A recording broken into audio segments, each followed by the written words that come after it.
This podcast of the Equine Forum is brought to you by Farm Paint.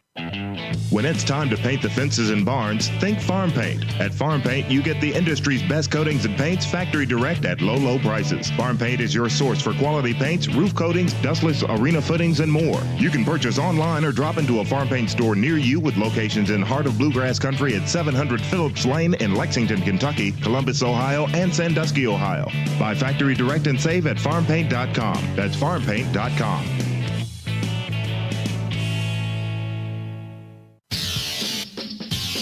This is HRRN, horse racing's voice. Noses apart! Cloud Computing has defeated Classic Empire and the Preakness! With a 16th to go, early voting shifting over to the rail. It's early voting to take it from epicenter, a length and a half. It is now Rombauer storming to the front, taking over from Midnight Bourbon. Rombauer and Flavian Pratt win the Preakness!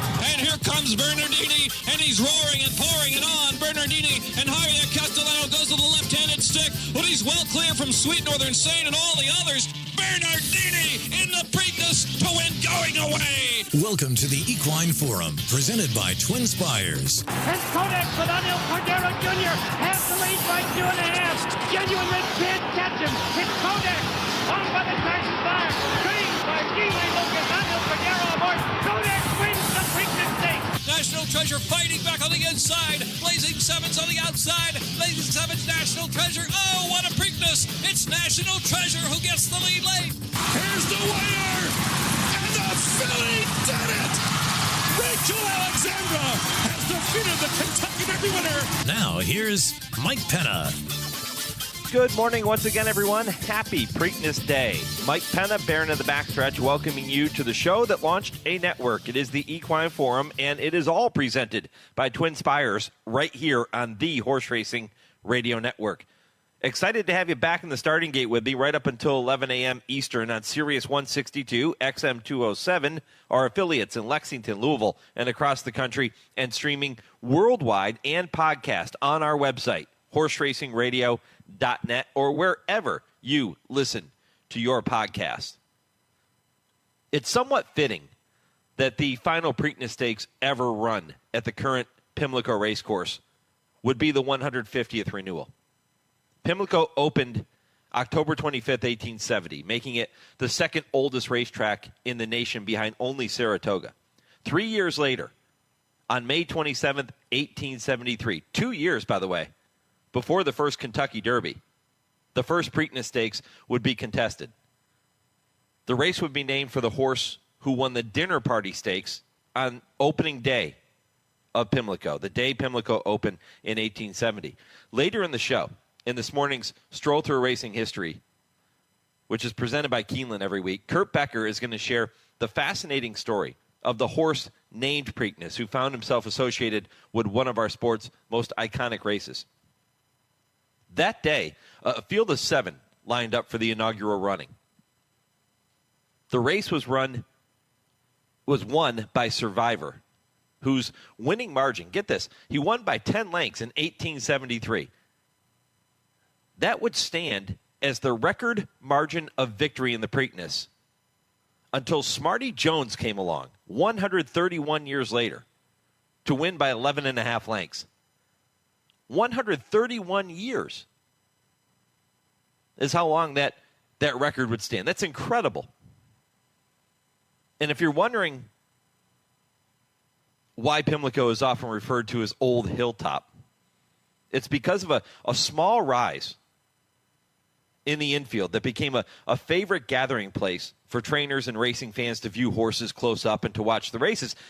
That hill in the infield was eventually removed in 1938 because it obscured track-level vision of the backstretch, which became a problem for movie and television cameras in the early days of filming races. So they had to take the hill out. Pimlico and the Preakness have undergone so many changes over the years. And by the way, the Preakness wasn't always run at Pimlico. There was years where it was held in New York.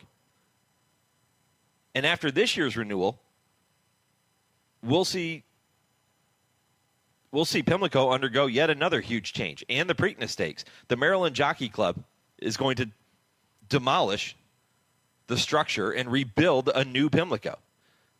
This is going to mean that the Preakness next year will be run at Laurel with plans to be back at the new Pimlico in 2027. And let's face it, in sports, it's really not uncommon these days for iconic venues to be destroyed and replaced with new, more modern stadiums and ballparks. We see it often enough. When Three Rivers Stadium was demolished in 2001, it began a new era for the Pittsburgh Steelers and the Pittsburgh Pirates, who both called Three Rivers home. When the New York Yankees moved into the new Yankee Stadium in 2009, it began a new era in their storied history. And I think the most difficult part of saying goodbye to any iconic sporting venue is usually saying goodbye to all the memories created in those stadiums and those ballparks. I remember when the new Yankee Stadium was being built and then opened for the first game, and there was speculation, would the ghosts of Mantle, Maris, Ruth, and Gehrig, would they make their way to the new Yankee Stadium? And there's a spot outside of what is now called Acrisure Stadium, the new Pittsburgh Steelers Stadium, the exact spot where Franco Harris caught the deflected football in what is maybe the most famous play in NFL history, the Immaculate Reception. It's commemorated in that spot with a plaque and 2 footprints on the sidewalk. And it's right outside of the new stadium. Well, it was new at one point, but the current stadium of the Pittsburgh Steelers. And it's in the exact spot where Three Rivers Stadium once stood. And you can stand in those footprints and be standing exactly where Franco caught the ball. I've done it. It's really cool.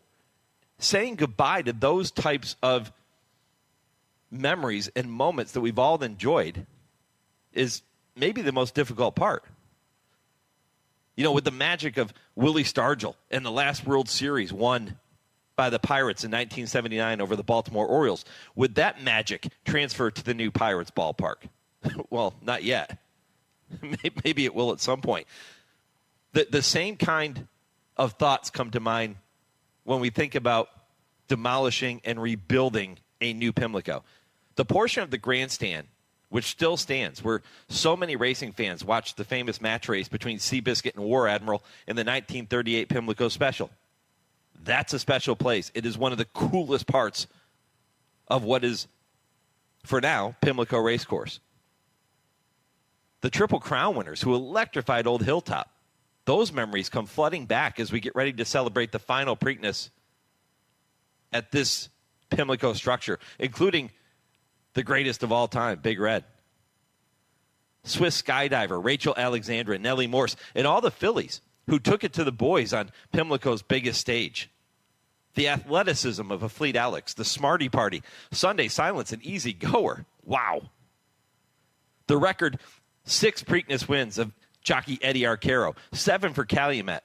Bob Baffert and the coach, no one has done it better in Baltimore. So many amazing memories, but like every famous sports venue, we now celebrate and remember the past while looking forward to the future and those memories that will soon be created when the Preakness returns home in 2 years. Coming up in just a few minutes, you're going to hear from the man whose voice has been associated with the past 34 runnings of the Preakness Stakes. That is Dave Rodman, preparing to call number 35 this afternoon. He joined me yesterday for an extended conversation. I think you're going to like it. Kali Francois set to join me coming up at 8:35. She is one of the Pimlico handicappers. She'll take a look at not just the Preakness, but she'll get you ready for some of the undercard stakes and share her thoughts on those for you coming up. Reed Ringler is the CEO of Don Alberto Corporation. They are the breeders of the horse who's going to be favored today, Journalism, for Eclipse Thoroughbred Partners.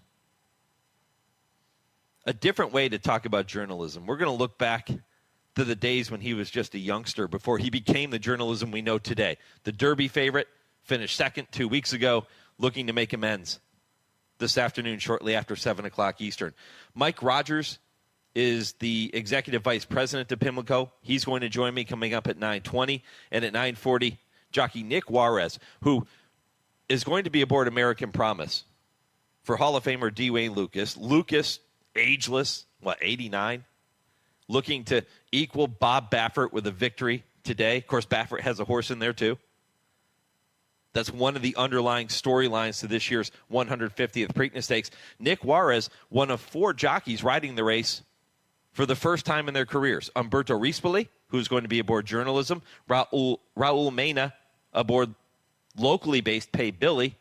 And Safi Osborne, who rides Heart of Honor, the runner-up in the UAE Derby. She's going to do that for her dad, Jamie Osborne, the trainer.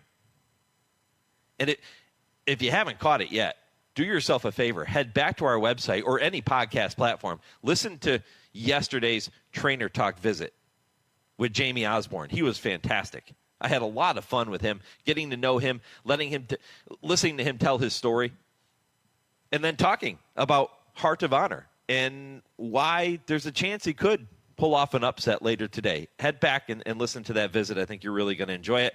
And again, Nik Juarez, American Promise is his mount. It probably has extra meaning. It's special for all of those first-time jockeys, but it probably has a little extra meaning for Nik. He's a native of Maryland, grew up just north of Baltimore. He talks about that in his conversation with me coming up at 9:40, so do not miss it. 10 o'clock Eastern, Hour 3 begins with the TwinSpires Triple Play. Kevin Kilroy will be with me to take a look at 3 races at Pimlico. You can watch and wager at TwinSpires this afternoon. Kurt Becker, Stroll Through Racing History at 10:20, and at 10:30, Dale Romans. Tim Wilkin join me for a special Preakness Day edition of I Ask, They Answer. Poll question for you this morning. Let's keep it simple. Which horse will win the Preakness Stakes? Give you some choices. Will it be the favorite journalism? Sandman, Metallica, all in on this one. They put out a cool video that West Point Thoroughbreds tweeted out wishing Sandman luck. The entire band there together to wish Sandman luck in the Preakness. River Thames? Or do you think it's somebody else other than those 3? Other than journalism, Sandman, or River Thames? Is it someone else? And if you like someone else, click that button, vote for someone else, and comment with your pick so we know who you like. And I'm going to update those later in the program. You can cast your vote at HRRN on our X page. You can go to Facebook. Horse Racing Radio Network is the way to find us there. And if you don't do social media, email the show, mike@horseracingradio.net, to let me know who you think is going to win the Preakness. Time now to check in with our producer, Lee Delapina, for this week's impossible trivia question. Lee? All right, thanks, Mike. Now, we've been getting too many correct answers on social media lately, so I'm ratcheting up the difficulty for this Preakness Stakes edition of the Impossible Trivia. In the long history of the Preakness Stakes, there has been 1 year with 2 officially recognized winners of the race. Name the year of this unusual Preakness Stakes record and name both winning horses. No Googling. We'll give you the answer at the end of the show. The year is one thing. Getting the names of both of those horses, yeah, that makes it somewhat impossible, at least in my opinion anyway. Test your knowledge, see how smart you are. We'll unveil the answer coming up right around 10:55 Eastern Time. When I come back, you'll hear from the voice of Maryland Racing, Dave Rodman. Do not miss it. Stay with me. I'm back in 2.5 minutes. This is the Equine Forum presented by TwinSpires on HRRN, Horse Racing's voice. Race to TwinSpires, where you can unlock a $25 risk-free bet. Just use the code HRRN25 when you sign up. And if your first bet doesn't win, TwinSpires will refund your account up to $25. Wagering on the app is fast with free past performances, insider picks, and power plays every day you wager. TwinSpires. Download the app today to earn your $25 risk-free bet. Void where prohibited. For terms and conditions, visit TwinSpires.com. Must be 18 or older, 21 and older where applicable. For help with a gambling problem, call 1-800-GAMBLER. When it's time to paint the fences and barns, think Farm Paint. At Farm Paint, you get the industry's best coatings and paints factory direct at low, low prices. Farm Paint is your source for quality paints, roof coatings, dustless arena footings, and more. You can purchase online or drop into a Farm Paint store near you with locations in Heart of Bluegrass Country at 700 Phillips Lane in Lexington, Kentucky, Columbus, Ohio, and Sandusky, Ohio. Buy factory direct and save at farmpaint.com. That's farmpaint.com. Send your mare to Maryland. After she foals here, breed to one of our stallions, and your 2025 foal is eligible to be a registered Maryland bred, giving you the opportunity to earn significant bonuses. And beginning with 2-year-olds of 2025, Maryland bred and Maryland sired horses will earn 40% higher breeder bonuses than out-of-state sired runners. Maryland, a foundation of greatness, a bright future ahead. Learn more at MarylandThoroughbred.com.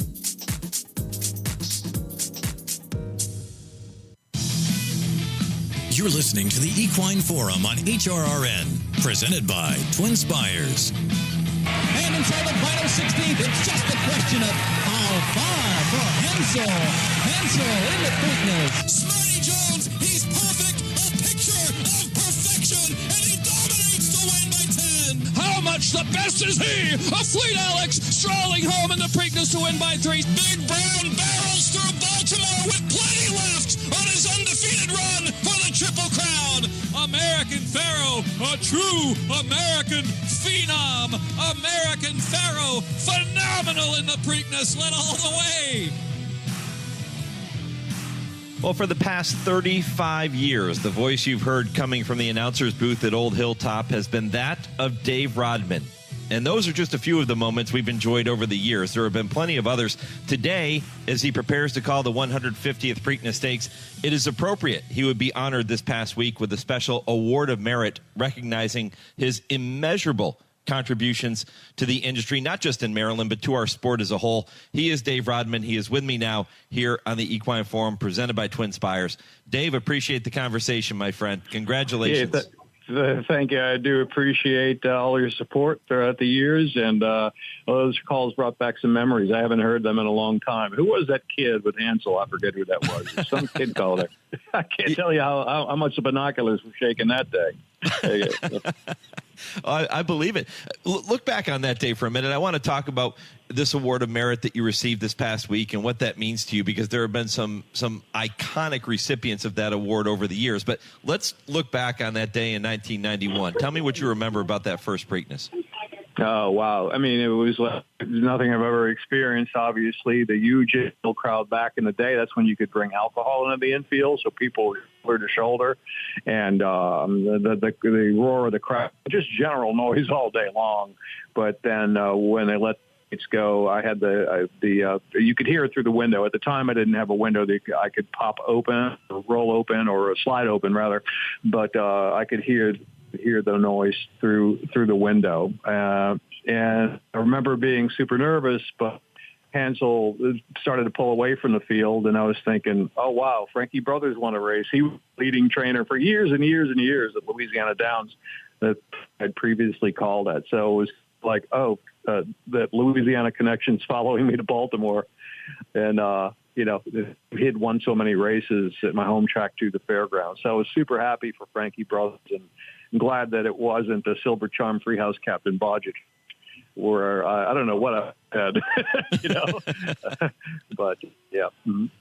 You, Dave, joked, who was that kid calling that race with Hansel back in 1991, your first one? Other than your voice maturing a bit over the past 35 years or so, what else is different about your approach to calling a race like the Preakness now? Oh, technology, I think, has changed everything. You can do a lot more prep. You can watch races on demand. You can watch their running style, their quirks. For instance, Gosger running this year Preakness, we know he has a tendency kind of a little bit to lug in, so I'll be looking for that. You can get the owner's colors down, obviously do a lot of prep then and now, looking at the colors in the jockey's quarters and actually getting a physical eye on them before they go out on the racetrack. But back then, I just kind of like warmed them up as they came out, and now it's so much easier to get the prep work done. But then again, it doesn't really matter if it's rainy or foggy like the Justify. You can't see much of anything. So all that goes down. I've told people over the years that when we were broadcasting the Preakness and the Triple Crown races here on HRN, the amount of hours of preparation that go into putting together a 2-hour broadcast, it's hundreds of hours that your team puts in trying to get ready for a 2-hour show. How about you? How much time do you figure you put in getting ready for a less than 2-minute horse race? Well, I mean, I'm constantly looking at when you know who's in the race, angles, what you could be calling. Obviously, we have D. Wayne Lucas and Bob Baffert. That they're both in the record books already. So, you want to have maybe an appropriate line ready or something like that. You want to have an appropriate line ready for journalism, possibly. And then if there's a major upset, you want to have something in the back of your head to possibly say. Sometimes it's just a straight old call, and other times, it's a prep like a Big Brown barreling through Baltimore. I've told you many times before, I kind of like a fan of alliteration. So I had that line prep, but you can't prep too much because you really don't know what's going to happen. Example, Creole Silver Charm Captain Bodgett, Touch Gold stumbled at the start, changed the race, ran a remarkable race. So not only did you have to keep an eye on the principles around the far turn top of the stretch, but, how was Touch Gold recovering? And hope you're in the right place at the right time to catch that, which is always the key. If you miss a move or miss something happening and you go back, there's no erase or a button or edit button or delete button. It is what it is. It happened. Every announcer will have calls that they're extremely proud of. You sit back afterwards and you say, you know what? I nailed that one. That was exactly what I wanted to do with that race. There are other races you'd like to have back. Maybe things didn't go according to plan or you weren't as sharp as you thought you were going to be. Give me an example of each. What is your signature call you would consider to be your greatest Preakness call, and then one that, if I could have that one back, I'd love to do it again? That's a great question. Treehouse Silver Charm Captain Bodgett, and then the wrap-up line, we will remember or something like that. It was, I thought, and then catching Touch Golds at the start. I kind of stutter-stepped into the first turn, I think, after he stumbled and was at the back of the pack. Maybe could have that like 2.2 seconds back, at the end of there. Honestly, I thought my looking at Lucky was kind of a little, not the best one, but then again, I scale of 35 isn't bad, but I'm sure, people would say otherwise. I mean, and I think it's all a perspective thing too, because I have had a couple of people say, "Oh, I love the point given call," and I'm going like, why? It was the real point given was kind of a takeoff on Bob Baffert's quote before the race, like the real point given didn't fire in the Derby or something to that effect. But, I thought it was just kind of a throw-in situation there. But, like everybody has their favorites, just like their favorite horses or favorite trip to the window to catch a bet. My personal 3 favorite Dave Rodman Preakness calls, Silver Charm was right there. And these aren't in any particular order, but Silver Charm, Big Brown, and a Fleet Alex. The way you kept it together there and picked up on everything that was developing at the top of the stretch, to me, was remarkable.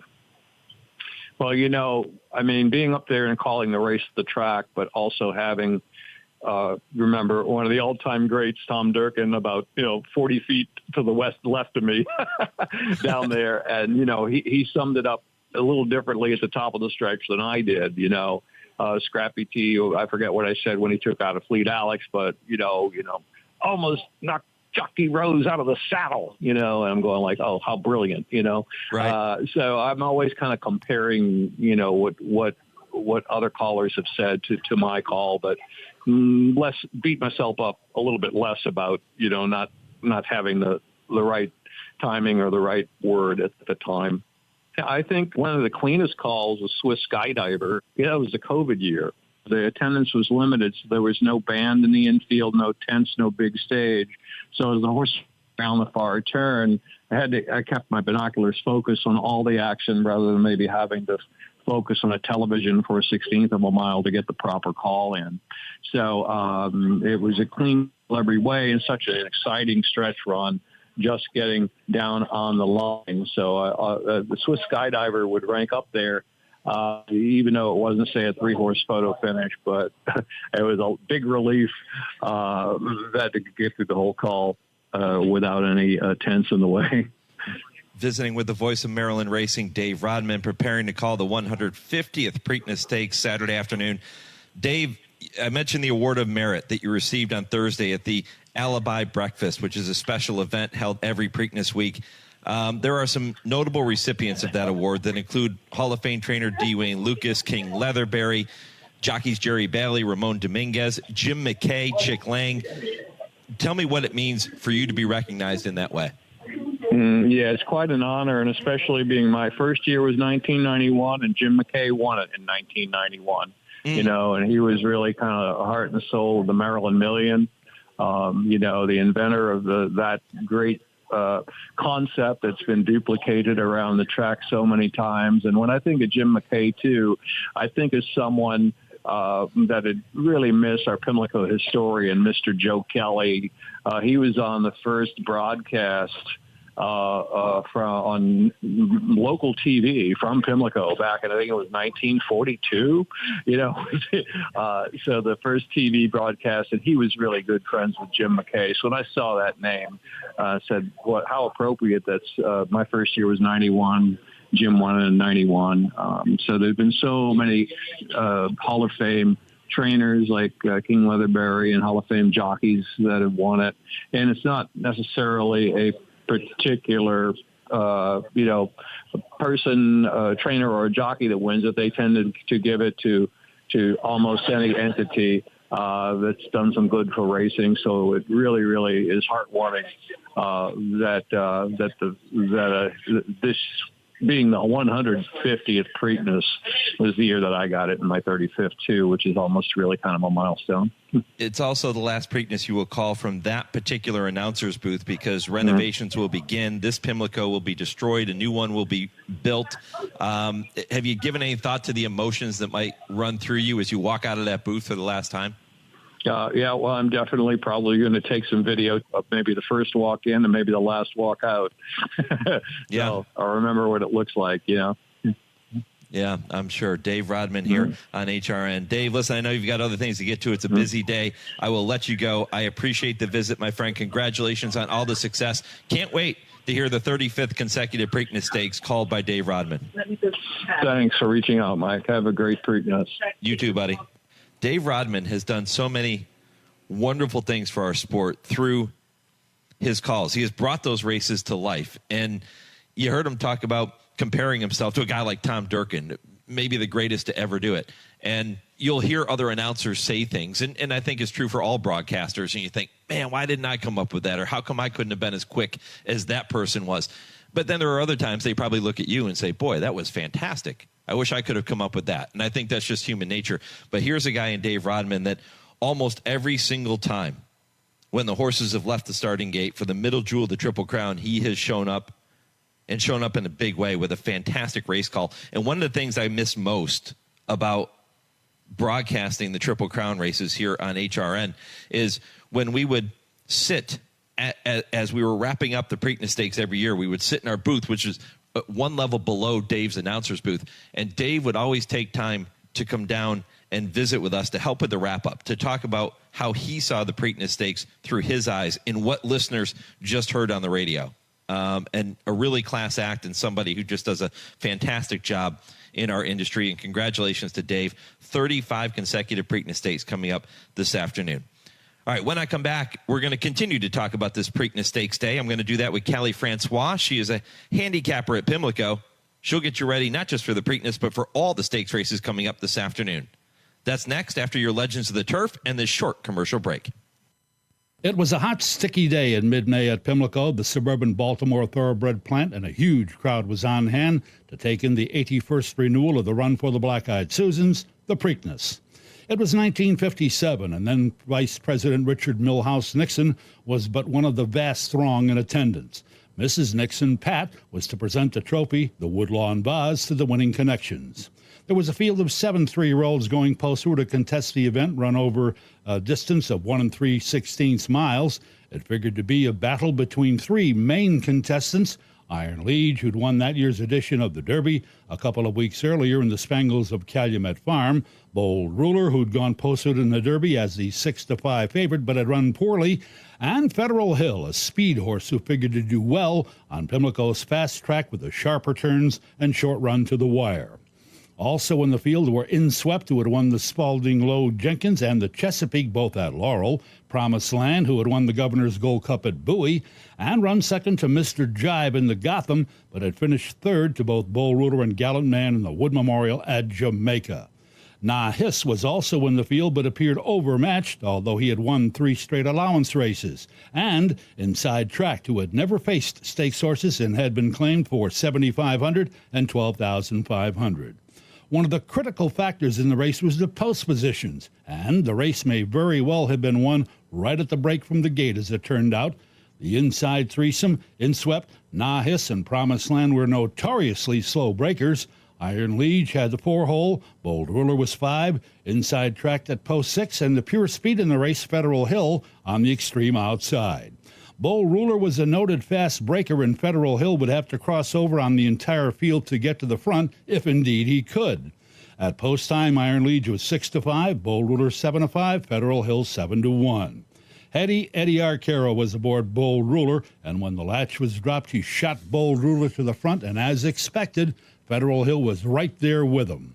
Federal Hill had a half length on Bold Ruler as they went to the clubhouse turn, but Arcaro would not let Federal Hill by to gain a clear lead.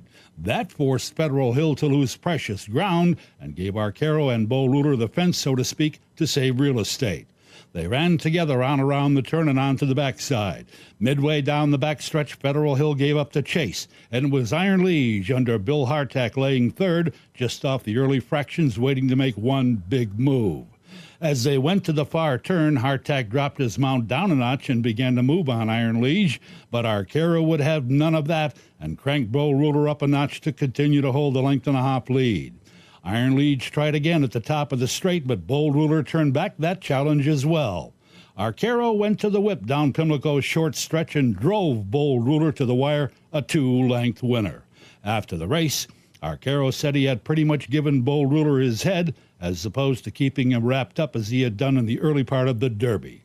Hartack offered no excuses for Iron Liege's effort. Sonny Jim Fitzsimmons, the trainer of Bold Ruler, had used a cunning little trick on Bold Ruler. He had put a piece of string on the bit of Bold Ruler to ease the pressure on his cheek. In actuality, the race had been decided right at the start, for all practical purposes, when Bold Ruler and Federal Hill rocketed from the gate in front of Iron Liege. It all happened on a hot, sticky Saturday afternoon in mid-May at Pimlico, in the 81st Preakness, when Bold Ruler gained sweet revenge for that year's Derby loss. This is HRRN, horse racing's voice. Race to TwinSpires, where you can unlock a $25 risk-free bet. Just use the code HRRN25 when you sign up. And if your first bet doesn't win, TwinSpires will refund your account up to $25. Wagering on the app is fast with free past performances, insider picks, and power plays every day you wager. TwinSpires. Download the app today to earn your $25 risk-free bet. Void where prohibited. For terms and conditions, visit TwinSpires.com. Must be 18 or older, 21 and older where applicable. For help with a gambling problem, call 1-800-GAMBLER. Monmouth Park's summer season rolls on with live racing action starting at 12:50 every weekend. Monmouth's 2025 season featured increased total handle for the 4th straight year. The biggest pools means bigger payoffs. New for 2025, Monmouth introduces a 50-cent middle pick 5, joining the win early pick 5 on the wagering menu. With a stakes race every Saturday and Sunday, Monmouth Park is your summer place to profit. Attending on site, lock in your odds with fixed odds wagering at Monmouth Park Racetrack.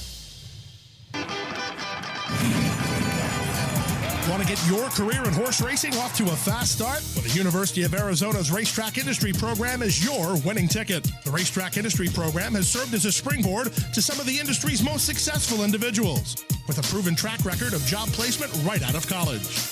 If you want to earn a degree in the exciting horse racing industry, the Racetrack Industry Program can put you in the winner's circle. Scholarships are available. Visit rtip.arizona.edu.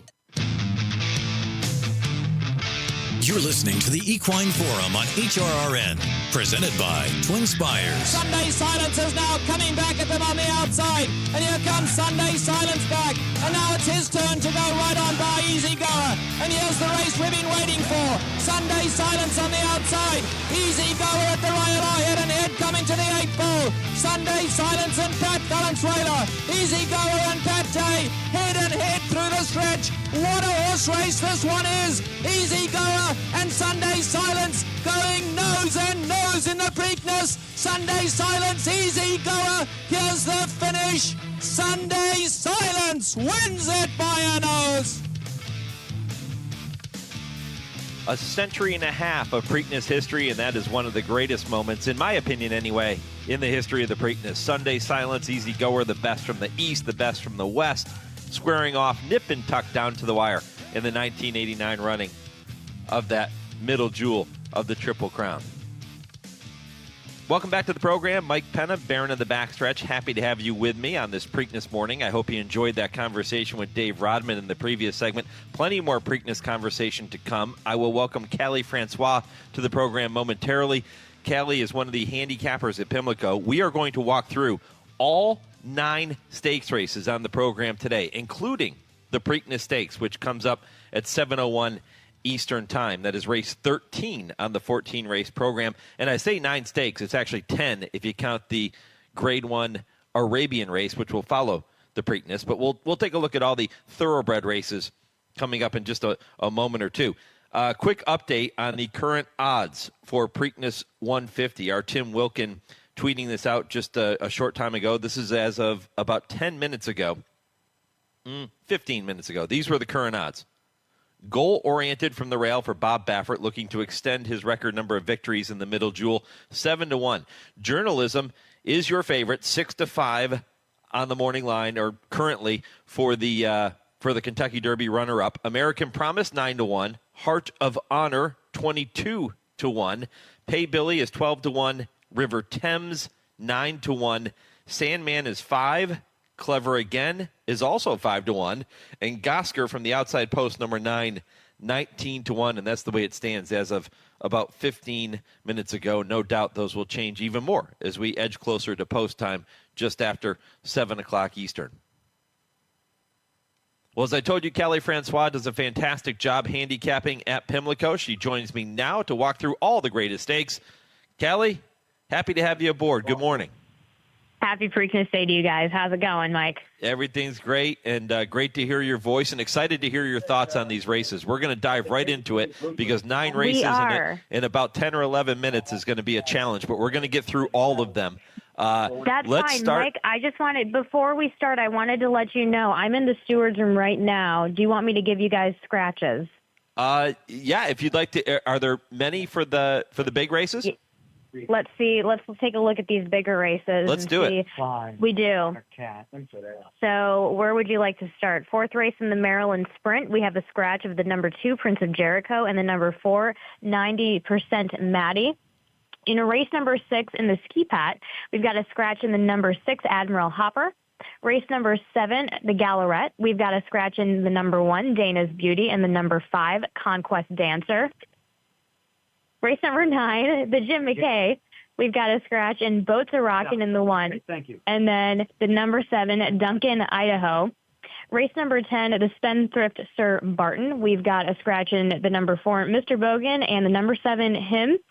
Race number 11, the James Murphy. We've got a scratch in Mission Artemis, the 2, the 3, Clock Tower, the 5, End of Romance. And that's it for the James Murphy. And in race number 10, the Dinner Party Stakes, we have scratches in the number 9, Irish Aces, and the number 11, Fulmineo. And let's see, no scratches for Preakness, correct? No scratches for Preakness. And thanks to Adam Campola over there in the stewards to give you guys the scratches. Love it. Up to the date info. Hey, how about this? What are the track conditions currently, and what's it look like for the rest of the day?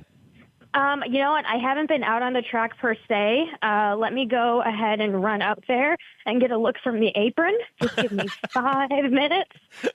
Well, less than 5 minutes, because you can hear my breath that I'm working a little bit faster than that. Yeah, it's fine, Kali. We can walk through the races. It's fine. It's fine. I'm headed out there right now just to get a view. There you go. Okay, so we have a sloppy field track for today. Okay. And the turf will be rated good, I imagine. Okay, good. After all that rain from last night, I would imagine by Preakness time, though, no more rain in the forecast? Kelly, I would imagine by Preakness time, no more rain in the forecast today, so it should be okay by Preakness time? No, I'm staying at my place in Laurel, and there was a little bit of sprinkling as I was leaving Laurel Park. It's going to follow us here up to Pimlico, but it's very short-lived. Yep. All right, well, let's hope for a fast track by the time we get to Preakness. All right, let's jump into the races then, Kelly. I want to hear who you like in these races, and we're going to walk through all 9 stakes. We'll conclude with the Preakness, but we'll begin with the first one, which is race number 4, the Maryland Sprint Stakes, Grade 3, 6 furlongs on the main track. Who do you like in that one? Okay, so since the scratches of the 2 and the let's see, we got the 2 and the 4 that are scratches here. I go with the number 6 in Booth, who is your 7-5 favorite. Behind Celtic Contender. Celtic Contender is on the upswing. I definitely see a Celtic Contender coming up. If he keeps that 8-1 price, lock in on that absolutely. This horse is definitely on the upswing. Another local horse I wanted to include is the number 1, SS Sinatra. Just very gutsy what we've seen come out of him, not only in 2025 but 2024 as well. And number 5, Concrete Glory, I actually have in my trifecta for Safi Joseph and Irad Ortiz. I'm impressed, Kelly, the way you have caught your breath and composed yourself after running upstairs. If I did that, I'd be breathing heavy for the rest of the show. Well, here's the thing. I have the ability to take my phone away from my mouth when you're talking, so I can catch my breath. And as a former jockey, you're very, very fit. You know, I could be fitter, but yeah, I don't have a terrible base on me, no. Right. Unlike some of us radio guys who would be dying if we tried to run up the stairs and talk on the phone at the same time. All right, that's that kicks us off. That's the first of 9. The second stakes race will come 2 races later in race 6. The Ski Pat Stakes, 6 furlongs. This one for the older fillies and mares. How'd you see that one? I go with Striker Has Dial on the outside for Horacio De Paz, Kevin Carmouche. She looks great. I saw her ship in. This filly is in top form. Horacio is feeling very good about how she's going to be showing up here for Saturday at Old Hilltop. And then I go underneath with the number 3, One Magic Filly, your favorite. So I am trying to beat your morning line favorite. The number 5 is Zetlos. There on the outside for Steve Asmussen. Just need to see that turnaround. I have faith, but just need to see it. And then Disco Ebo underneath for Butch Reed, because you just got to have a Butch Reed at Old Hilltop. Yeah, exactly, especially with this being the final meet at the Pimlico as we now know it, at least that structure. Butch Reed, It would be a popular victory if he could find a way to pull it off. How about the 7th race? That's the Grade 3 Gallarette. Our first turf stakes of the afternoon, 1 1/16 on the lawn. You said the grass could have a little give to it, rated as good later today. How'd you see that? So I go with the international horse on the outside for Brendan Walsh. I wish we could. It would be interesting to see those stats for the international shippers and the first North American start from some of these trainers. And I think Brendan Walsh has a really good one coming in, just on the fact based alone that this one can handle. Oh, wait, still, look at me. I'm thinking of the wrong race. That's Way to Be Marie, of course, for Rob Atras, Junior Alvarado. I didn't actually look at, but I think that this one will be able, I look at the Edgewood back in this time last year on a yielding turf course. Again, we are going to have and talking to a jock yesterday, it was soft, but not bad. Today, with a little bit more of that rain, it's definitely going to be a very solid, good turf today. All right, so Way to Be Marie from the outside post, your top pick in there? Yes. Okay, that's the Gallarette. That's race number 7. Again, rapid fire here. We're bouncing through all 9 stakes races. Kali Francois with me live from Pimlico here this morning, getting you ready for the big races, and we'll get to the Preakness here coming up in just a little bit. Let's talk about the next race. It is the Chick Lang, another 6 furlong sprint race. These are always fun. This is for the 3-year-old boys. Tell me more about the Chick Lang. So, unfortunately, no. I was just thinking of the scratches that I gave you guys. And so 1-900 is who I go with here, the 8 horse for Tom Morley, Flavian Pratt.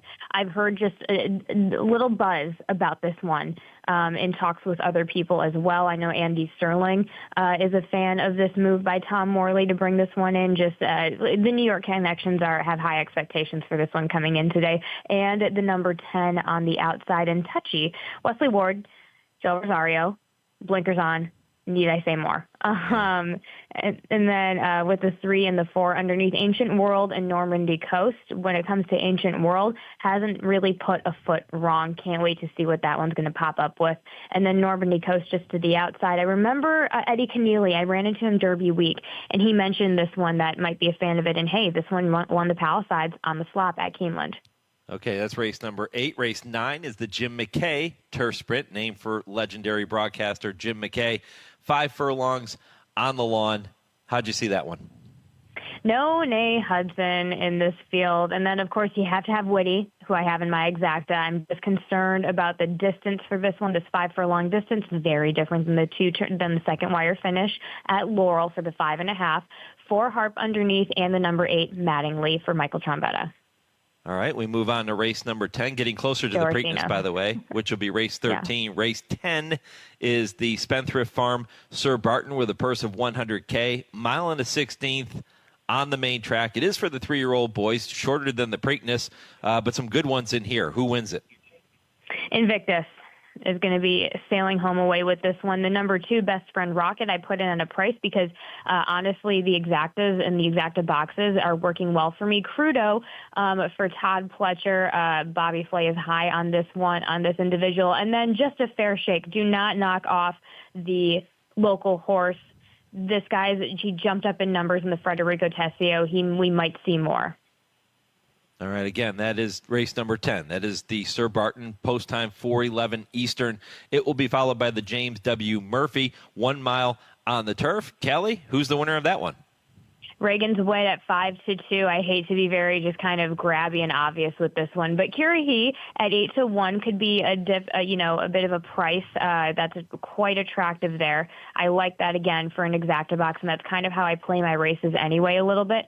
The number 5, End of Romance, for Grand Motion, John Velasquez. Will Humphrey had some good things to say about this one. I do believe he gets on this one in the morning. And Twain, Madison Myers, West Hamilton.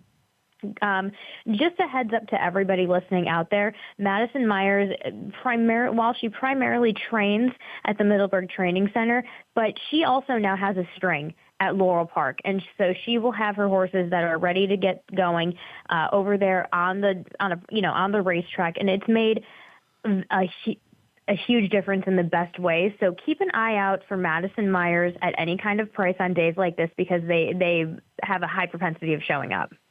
Kelly, we have done really well. We have covered 7 stakes races. We've passed along the scratches. You updated the turf conditions and the track conditions, and we still have 4 minutes left to handicap the last 2 races, the Dinner Party and the Preakness. The Grade 3 Dinner Party Stakes, mile and an eighth on the turf. Really fun race. Who do you like in that one?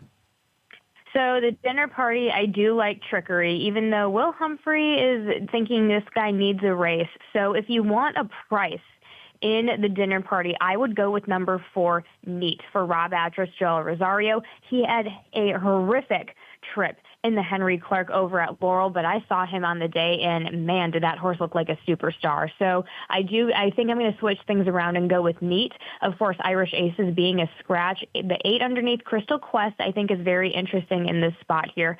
Mike Trombetta, Paco Lopez, gotta love it. Are you typically on that turf course at Pimlico? Are you, when it has a little give to it, let's say, and you said it's going to be listed as good, maybe more on the firm side of good, but when it has that kind of moisture in it, are you looking for horses coming from off the pace or horses that like to be forwardly placed? I really go. I go for horses that love the surface in general. This isn't a good to firm. This is going to be a proper good, maybe just a touch soft. So, okay. Just wanted to reiterate that. Keep that in mind. But I look for horses that. It's tough for me because I've seen so many horses come from off the pace on soft turf. So it doesn't really bother me too much. I don't really play. It depends on how the races are going, but I tend to not play that way. Well, Neat is 8-1 on the morning line under Joel Rosario, so it would be a solid price if you can find a way to get Neat to the winner's circle. How about the Grade 1 Preakness? Mile and 3/16 for the boys. We got Journalism in here, the Derby runner-up. He's going to be a heavy favorite. I just updated the odds a short time ago. He's 6-5 as of about 25 minutes ago. Is it Journalism and everybody else, or can he get beat? Yeah, it's journalism and everybody else, Mike. I think he's been traveling great. All the faith in McCarthy to make it happen and get this horse in the right spot at the right time. So, yeah, I go journalism, River Thames, clever again, and then pay Billy underneath for the local. Okay, let me ask you this question, Kelly. As a former rider, if you're going to get a leg up on any horse in the Preakness Stakes not named Journalism, which one are you hoping to be aboard? I would have to go. I've got to go with River. It's either going to be Clever. It's a hard go between Clever again or River Thames because I think Todd Pletcher has done a good job in not putting this horse in the Derby. This horse is going to be coming in fresh. Going to need to step up, though. But then we have Clever again, who's going to be clearly on the front end. But my question is the distance. So I'm going to have to go with River Thames, honestly. Sandman just going to have too much to do when they turn for home? I don't think he got enough out of the Derby. I think that horse needs mentally to be in a race like the Preakness. I think that horse is a summer horse, to be honest. What are the chances Bob Baffert does it again with goal-oriented? Listen, there's a chance because it depends how this track dries out throughout the day. I think if we still stay on the off-going, this one very much has a chance. Bob, I don't think is going to be sending this one. So if he doesn't, that's where I kind of say, hey, there's a chance for a bounce factor. But I mean, he works so well at Churchill after Derby Day. So who am I to say yay or nay on that? I wouldn't be. I hate to tell you, but I'm really 50-50 on that horse. Yeah, I'm in the same boat as you. I think if Journalism shows up, everybody's running for second place. I think he's just better than the rest of the horses that he's facing here today. As a jockey, I'm going to ask you about some of the first-time riders in the Preakness. You have Umberto Rispoli, who will be aboard Journalism, Raul Mena, who is a fantastic story, aboard Pay Billy, Saffie Osborne riding for her dad, Jamie, with Heart of Honor, and Nik Juarez, the Maryland native, aboard American Promise. I interviewed Nick earlier this week, and that conversation is coming up later in the show around 9:40 Eastern. But let's focus on Raul Mena for a minute. Here's a guy, Callie, you know the sacrifices of being a rider. Broke 24 bones, spent 5 weeks in a coma several years ago, and here he is riding in his first Preakness. Fantastic story. It really is a fantastic story. He can have a tendency to get hot under the collar, but I think Mikey's going to have Mikey has been chatting with him, and he's going to be coming in calm, cool, and collected here for this Preakness. So I have all the faith that they're going to be able to get the right trip for this guy. I'm not fazed at all by that we have, 4 riders who've never ridden in the Preakness. I'm zero issues with that.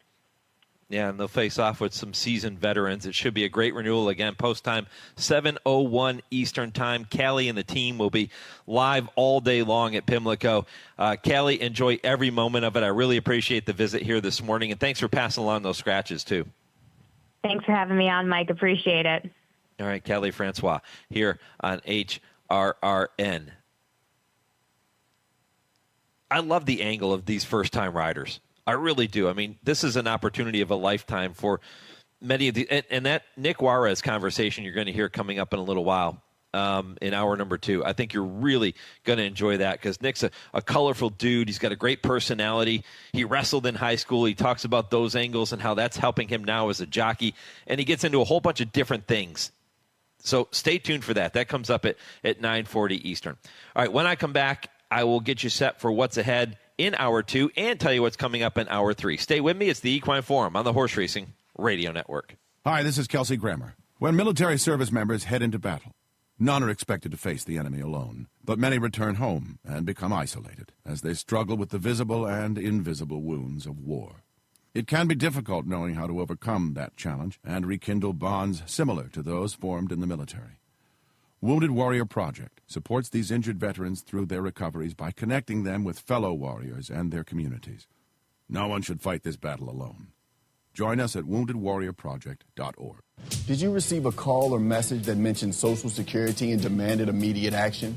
Did the caller know your Social Security number or other personal information and tell you that your Social Security number had been used in connection with the crime? Did you feel worried that your Social Security number might be suspended? Your bank account might be frozen or seized, or you could be arrested? That is not the Social Security Administration. Social Security will not threaten you, demand your personal information, or instant payment, email or text you pictures or documents, or use a real government official's name to gain your trust. Social Security does not accept payments by gift card, prepaid debit card, internet currency, or by mailing cash. Criminals use these forms of payment because they are hard to trace. Do not be fooled. Hang up. Ignore them. Report this criminal activity to the Social Security Administration Office of the Inspector General at oig.ssa.gov. Produced at U.S. taxpayer expense. Adopt U.S. Kids presents What to Expect When You're Expecting. A teenager. Learning the lingo. Today I'm going to help parents translate teen slang. Now, when a teen says something is on fleek, it's exactly like saying, that's rad. It simply means that something is awesome or cool. Another one is totes. It's exactly like saying totally, just shorter. As in, I totes love going to the mall with Becker. Another word you might hear is jelly. Jelly is a shorter, better way to say jealous. As in, Chloe, I am like so jelly of your unicorn phone case. You don't have to speak teen to be a perfect parent. Thousands of teens in foster care will think you're, rad just the same. To learn more, visit adoptuskids.org. A public service announcement brought to you by the U.S. Department of Health and Human Services, Adopt U.S. Kids, and the Ad Council. Thursday evenings, 6 to 7 p.m. Eastern, is the Brisnet.com call-in show. It's your chance to call in and let the Horse Racing Radio Nation know what's on your mind. Call us at 888-966-HRRN. That's 888-966-4776. And discuss the topics you choose in the world of thoroughbred racing. The Brisnet.com call-in show. Sirius 162, XM 207, and streaming live at horseracingradio.net. You're listening to the Equine Forum on HRRN, presented by TwinSpires. They're coming to the quarter pole, and Citizen Bull's been in front throughout. Baeza up alongside the challenge, and now Journalism is revving up a clear-cut third. They're at the top of the stretch in the Santa Anita Derby, and here's Baeza. Baeza forges past Citizen Bull, and Journalism is kicking into high gear. Journalism and Baeza in a Santa Anita Derby showdown. It is Journalism just in front of Baeza. Write this down. Journalism is the best in the West as he wins the Santa Anita Derby. Baeza punched his ticket to Louisville. It was a long way back to Westwood and Citizen Bull. Yes, he is, Frank Miramati, the best in the West. He was nearly best in the Kentucky Derby until Sovereignty ran him down late. Journalism looking to prove best today in the middle jewel of the Triple Crown. No Triple Crown on the line this year because Sovereignty has decided to bypass this race and wait for the Belmont Stakes coming up in 3 weeks. That should be an outstanding renewal of the test of the champion. Of course, not a mile and a half this year. It will be run at Saratoga and then hopefully back at Belmont next year. One of the horses, Journalism is owned by Eclipse Thoroughbred Partners, and when I see those silks, I may have even told you this last week, but when I see those silks, one of the horses that immediately comes to mind for me is Aloha West, who is now standing over at Millridge Farm in Lexington. I remember being there when he won the Breeders' Cup Sprint and the way he just rolled past everybody that day. And it wasn't just that race that he did that in, but certainly that was his signature performance. He defeated champion Jackie's Warrior, and his first crop are now yearlings. And from all reports, Aloha West is just breeding quality and then more quality and more quality. He has a pedigree blend that combines Danzig, Gone West, and AP Indy and traces all the way back to the dam side of Fabiano. Really exciting young stallion standing at Millridge. Make sure you check him out. And if you're going to be in Lexington, make sure you check out Tony's for an unbelievable dinner. I tell you this every single week, that if you're looking for a fantastic steak or a great meal, they tell me, I don't eat fish, but they tell me the sea bass is pretty good too. I don't know, but go there, try it out for yourself, and enjoy it. The folks at Tony's are first class. The atmosphere is fantastic, and you can't do any better. I promise you that. Head in and see them. They're on Main Street right behind Rupp Arena in downtown Lexington. All right, update you on the poll question now before I get you ready for hour two. I'm asking you quite simply, who is your pick to win today's Preakness? Gave you some choices. You have the favorite Journalism, Sandman, River Thames, or is it someone else? And if you choose someone else, please make sure you comment and let us know. So far, 56% of you riding with the favorite Journalism, saying it is his race to lose, and I happen to agree. I think he is undoubtedly the horse to beat in there. Sally Ellen at Country Life Farm in Maryland, appreciate the email. She emails the show and says Journalism and maybe Gosker, her Preakness picks coming up later today. I think if you take Journalism out of the equation and you're looking for another horse, all of the others to me seem pretty well balanced. It would be a really difficult race to set a morning line, to pick a winner if Journalism wasn't in the race, right? Because everybody else is pretty even, at least in my opinion. They certainly appear to be. So if Journalism doesn't show up, trying to say, okay, who's going to win the race, it's a bit of a challenge. That's where you really have to dive into some of the numbers and kind of go deep to try to figure it out. 7:01 Eastern, the post time for this year's Preakness Stakes this afternoon. All right, when I come back, hour 2 kicks off with Reed Ringler. We're going to talk more about Journalism. He's the COO of Don Alberto Corporation. They're the ones who bred the Preakness favorite. We'll talk to him next. That's hour 2 after I pause 10 seconds for station identification. This is the Horse Racing Radio Network, where racing comes to talk.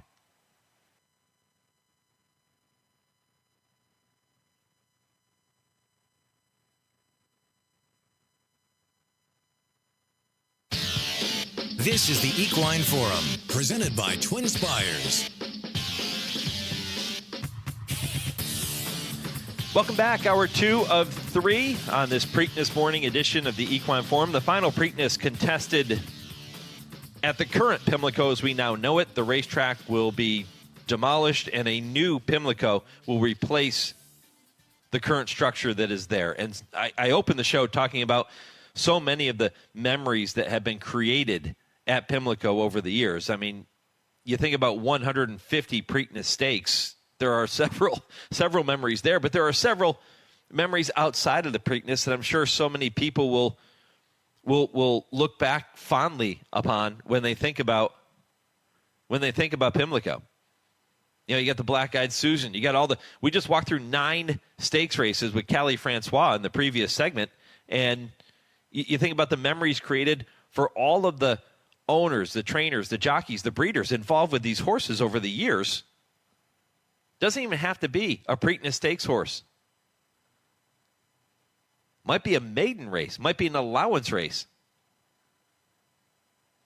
So many memorable moments, and of course we'll look back fondly on those moments, and we'll look ahead to the new Pimlico in a couple of years and creating more memories. Well, I can tell you this, Journalism has created plenty of big-time memories for the team at Don Alberto, and nobody knows that better than Reed Ringler, who is the COO of Don Alberto. They are the breeders of Journalism, and he joins me now for this Kentucky-bred conversation here on the Horse Racing Radio Network. Reed, good morning. Good morning, Mike. How are you? Doing well, my friend. Happy Preakness Day. Good. Thanks. We are ready. We're ready to roll over there. Heck, first post in about an hour and a half. Yeah, unbelievable. How incredible has this ride been with Journalism? Oh, gosh, it's been so fulfilling on many levels. I mean, everyone at the farm, watching this horse develop from a foal till now, and then great partners in Eclipse, Bob LaPenta, and Bridalwood. Of course, Carlos and Miss Lily coming in from Chile for the Derby, in town now here in Maryland. So it's been a great ride. Tell me more about Don Alberto. That's a name that many listeners might not be familiar with. So Don Alberto is a Chilean operation, came over to the U.S. from Chile about 12 years ago. They are the largest breeders of thoroughbreds in Chile with over 400 mares. So they came over to America, purchased the old Vinery and Hillendale farms, and started buying nice mare, beautiful, beautiful piece of property. And it's taken a long time to lay that foundation, but We're mostly commercial. We race a bunch of horses, too, on the West Coast and the East Coast. And but our goal is just raise good horses that can go on to be runners. And certainly Big J has hit the bullseye for what we're trying to do. Tell me more about the dam of journalism, Mopetism.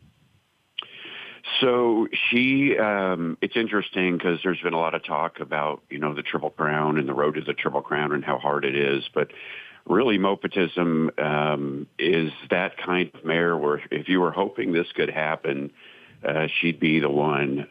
She ran in grade ones from 2 to 5. She ran at 12 or 13 racetracks, I think competed in 12 grade ones.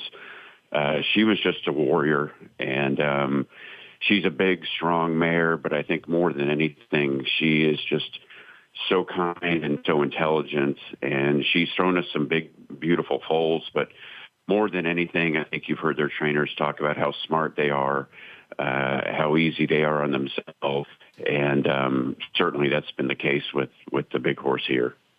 What words do you use to describe journalism early on, when he first hit the ground, when you first got a chance to look at this horse? Huge and hungry. Raul Garcia is our broodmare manager, and I think this was the first foal. He came out over 150 pounds, and he was like, where can I put this feed bucket where this guy couldn't get into it? And he would just find it. Very intelligent and independent horse, just wanted to get out there and start playing with the other foals and the other mares, and just a real big, again, very independent and very smart. And you can see it today. I mean, those ears, they get trained on everything, and he's got that far off look that we look for at the yearling sales. And Mike, as you know, you got to have the physical tools, but to go perform in front of 100,000 people, you have to have the emotional capabilities, and I think a lot of that from day one. Do horses learn those traits or hone those skills before they even get to the races? Do they learn that when they're young on the farm? Yeah, I look, it's got to be a little bit of each, right? But I mean, we are all over them from day one. Our broodmare crew and yearling crew, they are all over these horses. And so I think certainly the more you're hands-on, the more love, the more patience you show these horses is going to pay off. Now, how accepting are they of that?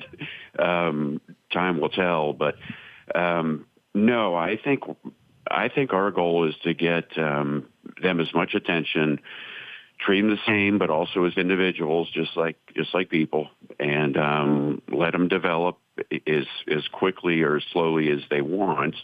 But at the end of the day, when they leave the farm, it's kind of like, kicking your kids out to college. You're like, all right, we've given them all we've got.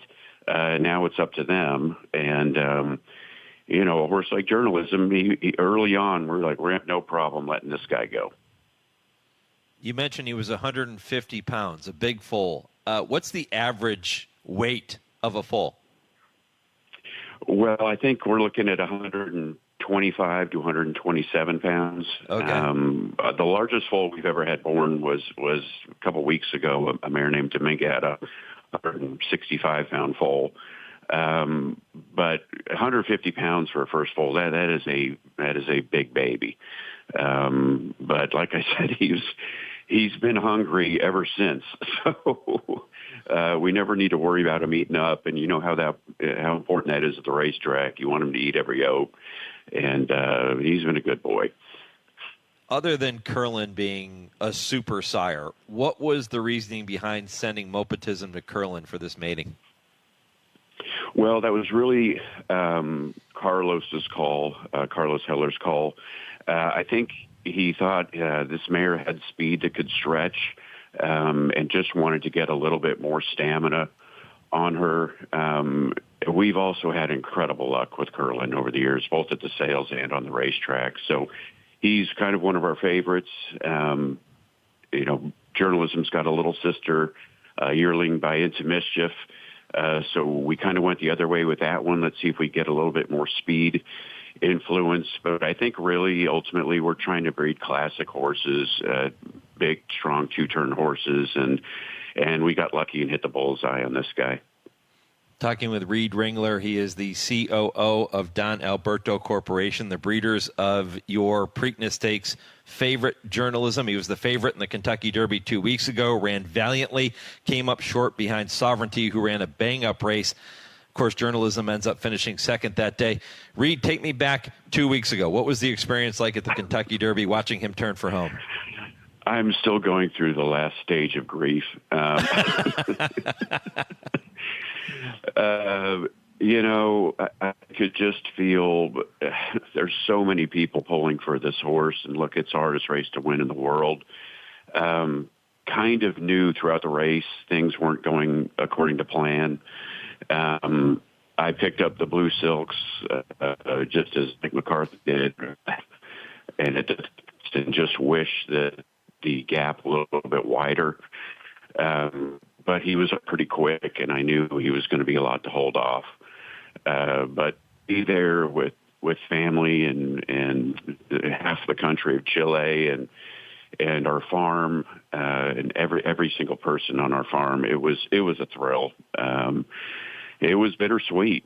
I think what's been so gratifying is to see the horse train at Churchill come out so well, and to have this opportunity on the plate today.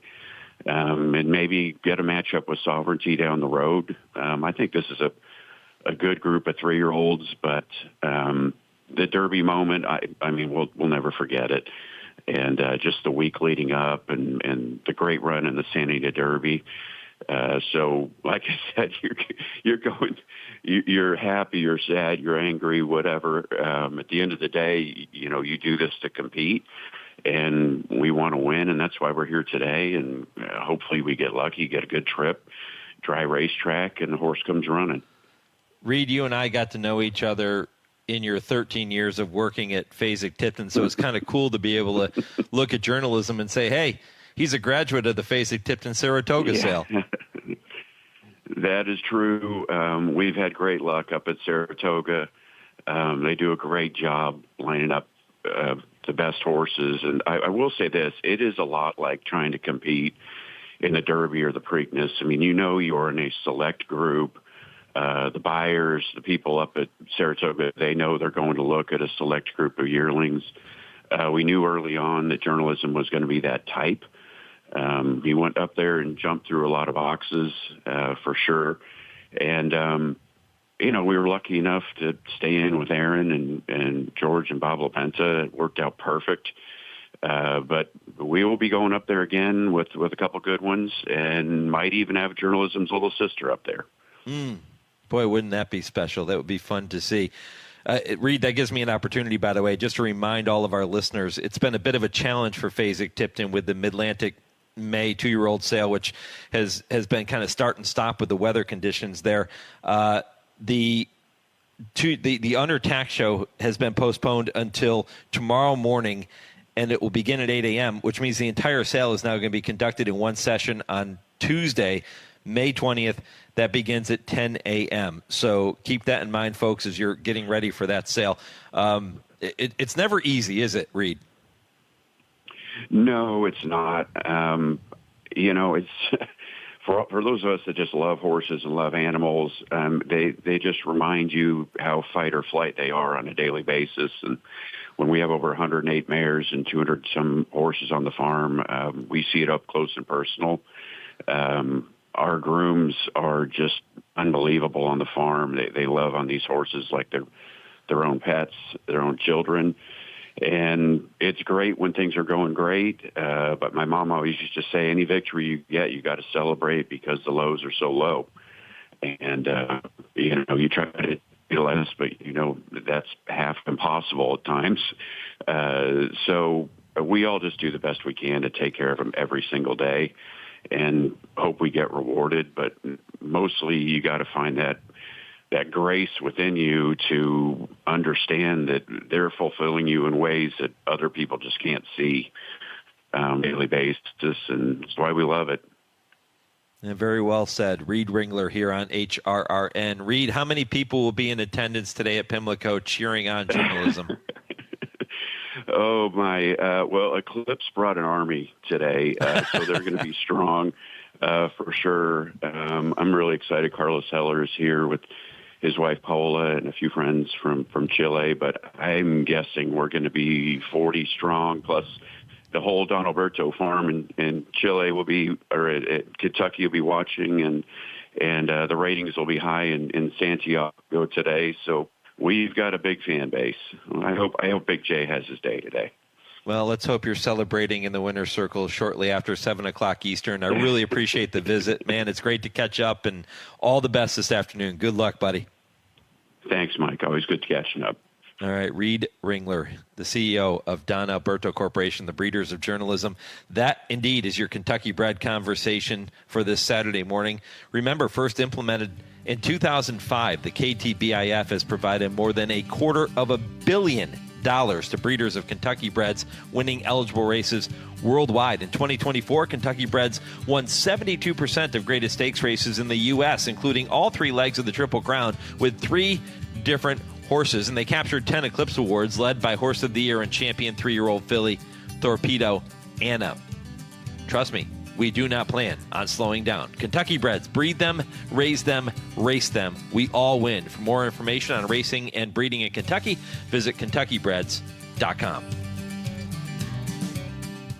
Now, cool story there with Reed, and I always love when we get an opportunity to visit with breeders of any horse, really, but some of these really top-notch horses, because you get to kind of go behind the scenes and find out more about the thought process that goes into, well, the very beginnings, and then getting these horses to where they are now. And you heard him talk about not just the size of journalism being a 150-pound baby, but the fact that he was hungry and just wanted to keep eating, and then his personality.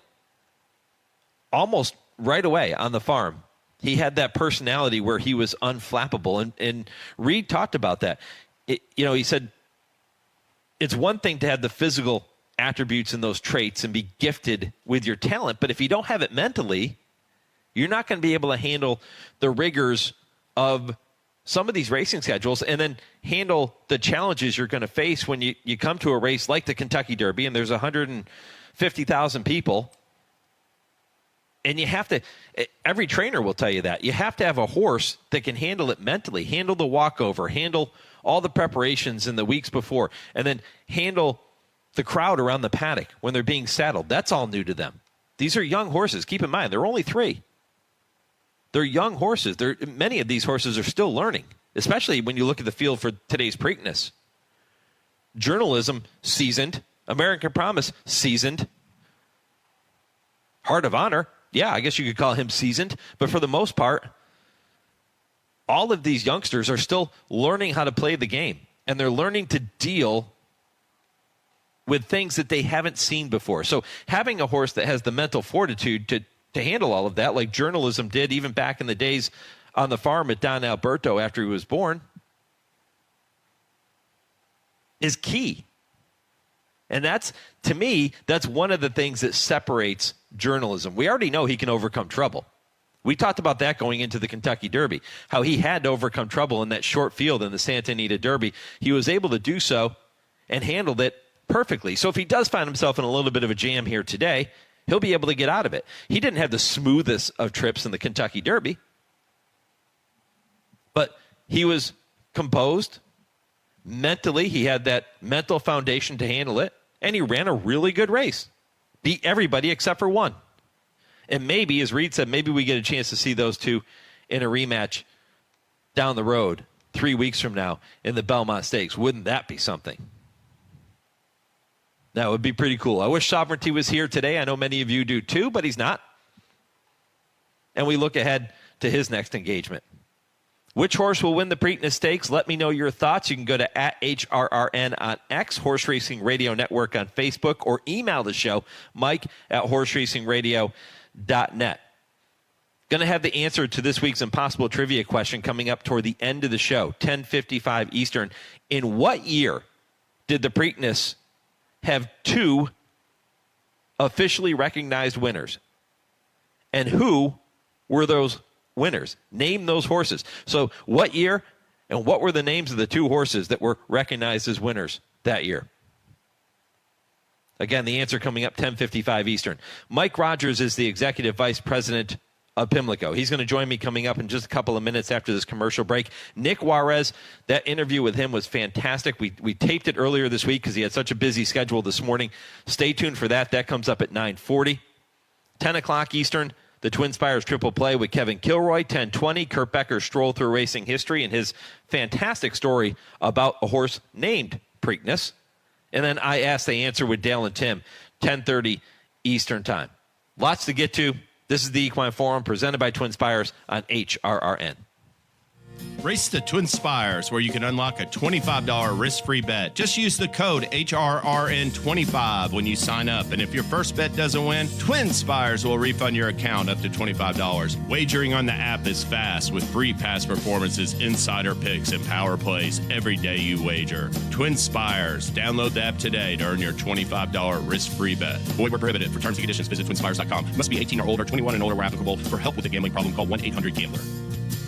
The spring meet at Churchill Downs is off and running with live racing Wednesday through Sunday now through June 29th. With 50 stakes on tap worth a record of over $26 million and purses powered by the Kentucky Thoroughbred Development Fund, you won't want to miss the spring meet at Churchill Downs. And don't forget, racing doesn't stop after the Kentucky Derby with 6 stakes on Stephen Foster Preview Day on May 31st and the Grade 1 $1 million Stephen Foster on June 28th. For post times and full spring meet schedule, visit churchilldowns.com.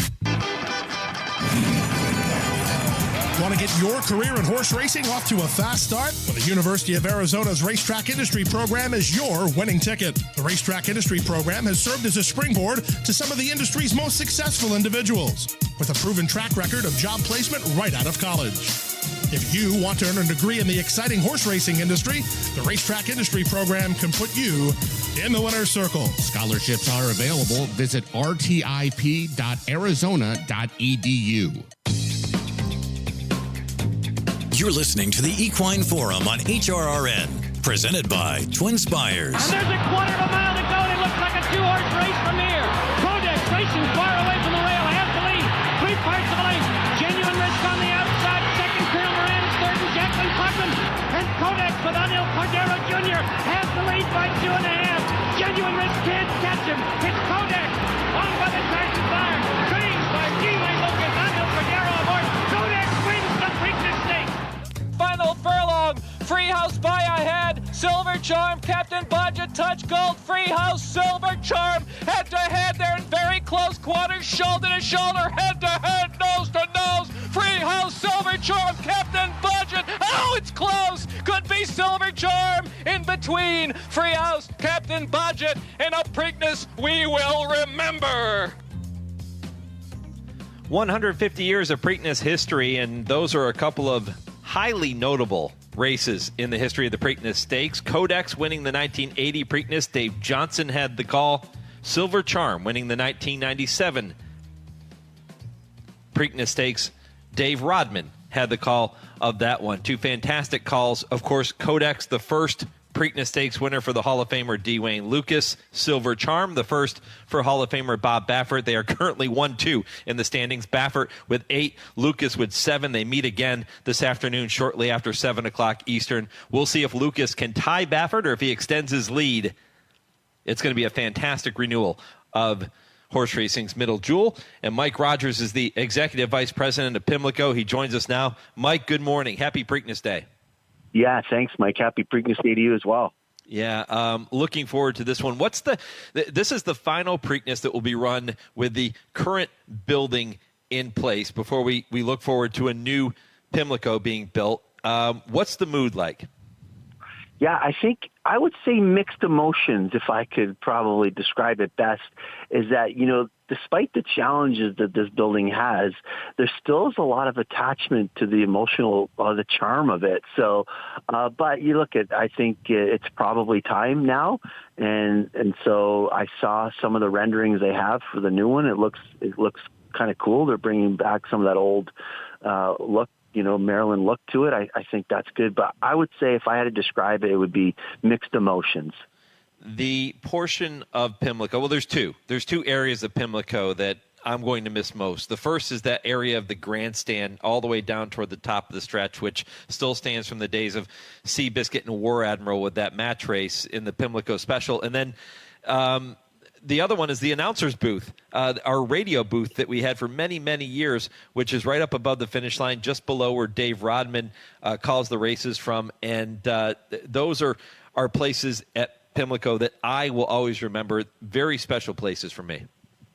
Yeah, I feel the same way. There's definitely parts of this building that I think is kind of cool. That even like, where my office is and how it's laid out. I don't think anyone would plan this type of layout in today's world and how things are planned, but whoever back then designed this building or whatever, I think it's just the interaction with the customers and the flow or whatever, and the charm and the character it has. And what I always find interesting is that I'm always very sensitive to, the look and the feel and stuff like that. And when you're on site, I'm kind of a little bit nervous. But then when I see it on TV, I'm thinking, wow, it actually looks pretty good. It doesn't look so bad. Yeah. And I was kind of joking yesterday with that thunderstorm. I was saying, well, she's letting us know she's not going down without a fight. Yeah, and hopefully that we don't get anything like that today. I believe the forecast the weather today is clear, right? Forecast is, very clear. And, we have a very sophisticated forecaster, so we were kind of getting real-time updates on what was happening yesterday. Very accurate, and so I'm confident that the forecasting we're getting today is going to be fantastic, like literally great. We're going to have a great day today. Yeah, we retweeted on HRRN yesterday meteorologist Pete Rotundo with his first racing update on the weather conditions. I thought he did a great job with it. Yeah, thank you. It's definitely a stressful time. The whole time when, we're getting these accurate updates, and I realized that, it's going to barrel down on us kind of right when the Black-Eyed Susan was going to run. So my objective was to try to speed up the card so I could get that race in, and then kind of we could hunker down.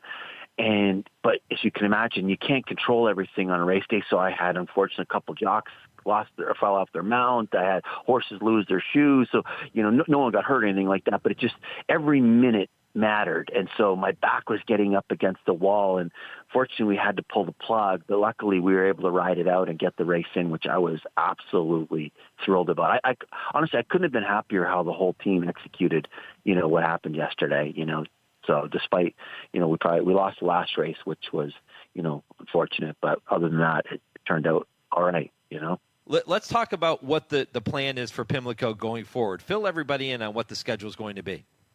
Well, so I have to fully disclose that I'm not completely involved in that because, we handed over, we've actually sold Pimlico to the state. And so we're first racing, and we're responsible for the Preakness this year and next year at Laurel. And after that, it will be the new state entity. So other than, them reaching out to me from time to time for some, guidance and some historical knowledge, they're guiding that process. But right now, I do know that kind of come the end of June, I think third week of June, all the power will be shut off here, and they're kind of going to begin construction. I know there's been some debates on, the stake barn, because that's got a lot of history. I don't know where they finally landed on whether they would keep those or not, but definitely the main building, of course, is coming down, and I think they're going to start working on that fairly soon. So probably end of June, beginning of July. If you are just joining us, Mike Rogers is the Executive Vice President of Pimlico. He is here with me this morning. The final Preakness Stakes being run at Pimlico as we know it. Construction will begin after this year's renewal. And a lot of people looking at this and being celebratory for the memories that Pimlico has given us, and maybe a little sad too, but we'll look forward to the new Pimlico coming up in a couple of years. Mike, where'd the love of racing begin for you? Well, I started when I was a young boy. I kind of snuck into the racetrack when I was not old enough at Fort Erie. And I literally remember the first race I ever saw. I fell in love immediately. I just couldn't believe these incredible animals were racing each other. I just immediately fell in love. And then, I was a hot walker, and I started doing that, and I couldn't believe they were actually paying me to walk these horses. When the guy paid me at the end of the week, I think he gave me $50. I was thinking I would have done this for free. And then Eventually I became a valet when I was in university. And then I ended up meeting Stacy Clark, who was a jockey at the time. And I would start following her career, and I would ask questions, why are you riding this horse and not that horse? And she would give me some feedback about, her agent. So I ended up writing some software, this is years ago, on how to take a proactive approach to being a jock's agent. And I did that for a couple of years, and I got some industry press. And that's when Frank Stronach reached out to me. And I was still a fairly young man at the time. And I ended up running the Dina Springs Stronach Stables empire for a number of years, and we had enormous success. I was interested in hearing your lead in there with Silver Charm. I don't know if you remember who stopped his Triple Crown bid that year. I do. I remember. I do. Yeah. After a bit of a stumbling beginning in his other race, right? Touch Gold. That's right. And I don't know if you know, those two guys are in paddocks beside each other right now at Old Friends, which I kind of think is funny. Yeah, fantastic. Boy, you think about those Adino horses when Frank Stronach really had it rolling back in the day, right? There was Touch Gold. There was, Awesome Again, Ghost Sapper. My goodness. Red Bullet, Ginger Punch. I mean, listen, it was a great time for me, too, because, kind of overseeing that operation at the time, Frank's goals were he wanted to win. He wanted to be the leading owner. He wanted to be leading breeder. He wanted to win the big races. And so when you have those are your objectives, and you have someone willing to support that with the financial resources that are required, it was definitely a very, very, very fun time for me. So I remember I had great. I was at Belmont Park with my wife watching Touch Gold deny Silver Charm the Triple Crown. And then I remember Red Bullet when he won the Preakness in 2000. We were at Keeneland. It was before I started on radio, and we were watching the race at Keeneland. They had a big party in the paddock out there, and I still remember every second of Red Bullet's run to glory in the Preakness. Yeah, those are great times. Here's another interesting stat. Silver Charm, as you know, he rarely got beat, but Adina beat him 4 times with 3 different horses. And if you look at his record, he rarely got beat. And we were able. So I remember Bob Baffert used to laugh. He goes, he must see those Adina colors and something happens to him. I love it. I love it. Mike, when you think about the Preakness and the history and some of the moments we've seen over the years, what are some of your personal favorite Preakness Stakes memories? Well, even before I maybe answer that question, being in the trenches now and helping execute the event, I think what really resonates deep with me, and maybe it's a little cheesy to say, but you think about, the folks that started this race 150 years ago, right? The visionaries that started it, and it's been handed off from generation to generation. And I'm lucky to actually been able to be a part of that transition. And, for the last 4 years, I've been in the trenches to help execute it. I've been, of course, involved with the ownership of it I've been with the Stronach Group for 27 years now. And so to actually have that responsibility has been an honor, and it's been a real treat for me. And I have to say, I'll miss it. A few years ago, there's always stress pulling off an event like this. And I learned a couple of years ago to no longer take add that stress, but as embrace the challenge and embrace the process. And since I've actually taken on that mindset the last few years, I've literally loved every minute, whether it was having to evacuate the infield yesterday or all the other challenges. I joke sometimes with people, things will always happen that I can never predict. And I always say, well, I didn't have that on my bingo card. But those are, I think, the things that really resonate deep with me. But I've been fortunate to see some incredible races. I mean, maybe we talked about Red Bullet. Being part of that was a thrill for me. I was a young man at the time, and being part of a winning connection that actually won the race was pretty exciting. I mean, I was here when American Pharoah won too. That day was a crazy storm that day. I don't know if you guys remember. Mm-hmm. They actually called for an evacuation literally a few minutes before the race, and we knew we had to get the race off, so we almost got ourselves in trouble that day. Yeah. We were broadcasting the race on radio. We were partners with NBC then, and we were broadcasting the race on national radio. And my goodness, when the skies opened up, and then to see the way American Pharoah handled all of the divergences that were thrown his way, and to see him roll through the stretch, you just kind of knew you were looking at something very, very special. Yeah, that was a special day. Yeah, there's a lot of those moments that definitely stick with me for sure. So Preakness is a special race. It really, 150 years of it. It's been running every day of the week, but Sunday. The race. Yeah, the only day. The only day it's never been run. Well, let's keep that streak alive this year. Let's not have to postpone anything. Let's just keep everything. No, I honestly, I'm really confident we're going to have a great day today. The weather looks fantastic, so I'm feeling good. I'm feeling really good. Mike, I know you're busy. I'll let you go, but congratulations to you and to the team. Let's keep it rolling, and we look forward to the new Pimlico in a couple of years. Listen, thanks for having me on, and thanks for helping promote our sport and being the positive side of it. I love it. All right, all the best, my friend. Mike Rogers, thanks, Mike. Executive Vice President of Pimlico here on the Horse Racing Radio Network. When I come back, you're going to hear from jockey Nik Juarez, the Maryland native, making his first appearance in the Preakness. It's a fantastic conversation. Do not miss it. Stay right here. It's the Equine Forum presented by TwinSpires on HRRN, Horse Racing's voice. Race to TwinSpires, where you can unlock a $25 risk-free bet. Just use the code HRRN25 when you sign up. And if your first bet doesn't win, TwinSpires will refund your account up to $25. Wagering on the app is fast with free past performances, insider picks, and power plays every day you wager. TwinSpires. Download the app today to earn your $25 risk-free bet. Void where prohibited. For terms and conditions, visit TwinSpires.com. Must be 18 or older, 21 and older where applicable. For help with a gambling problem, call 1-800-GAMBLER.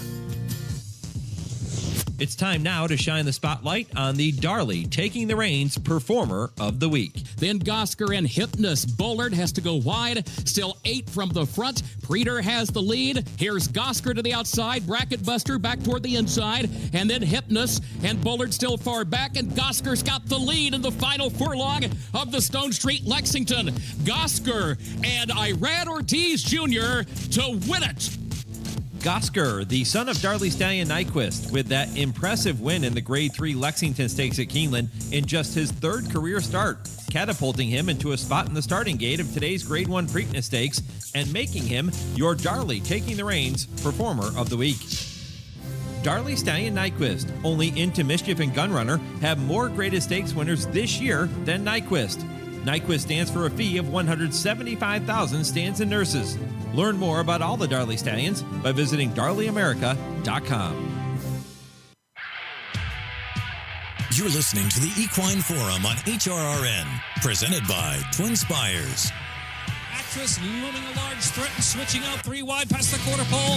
Moana is working harder from 4th. Lights of Medina on the extreme outside, racing in 5th position. And Torrent is sailing ground, coming up the railroad run. All of a sudden, it's wide open into the stretch here at Pimlico.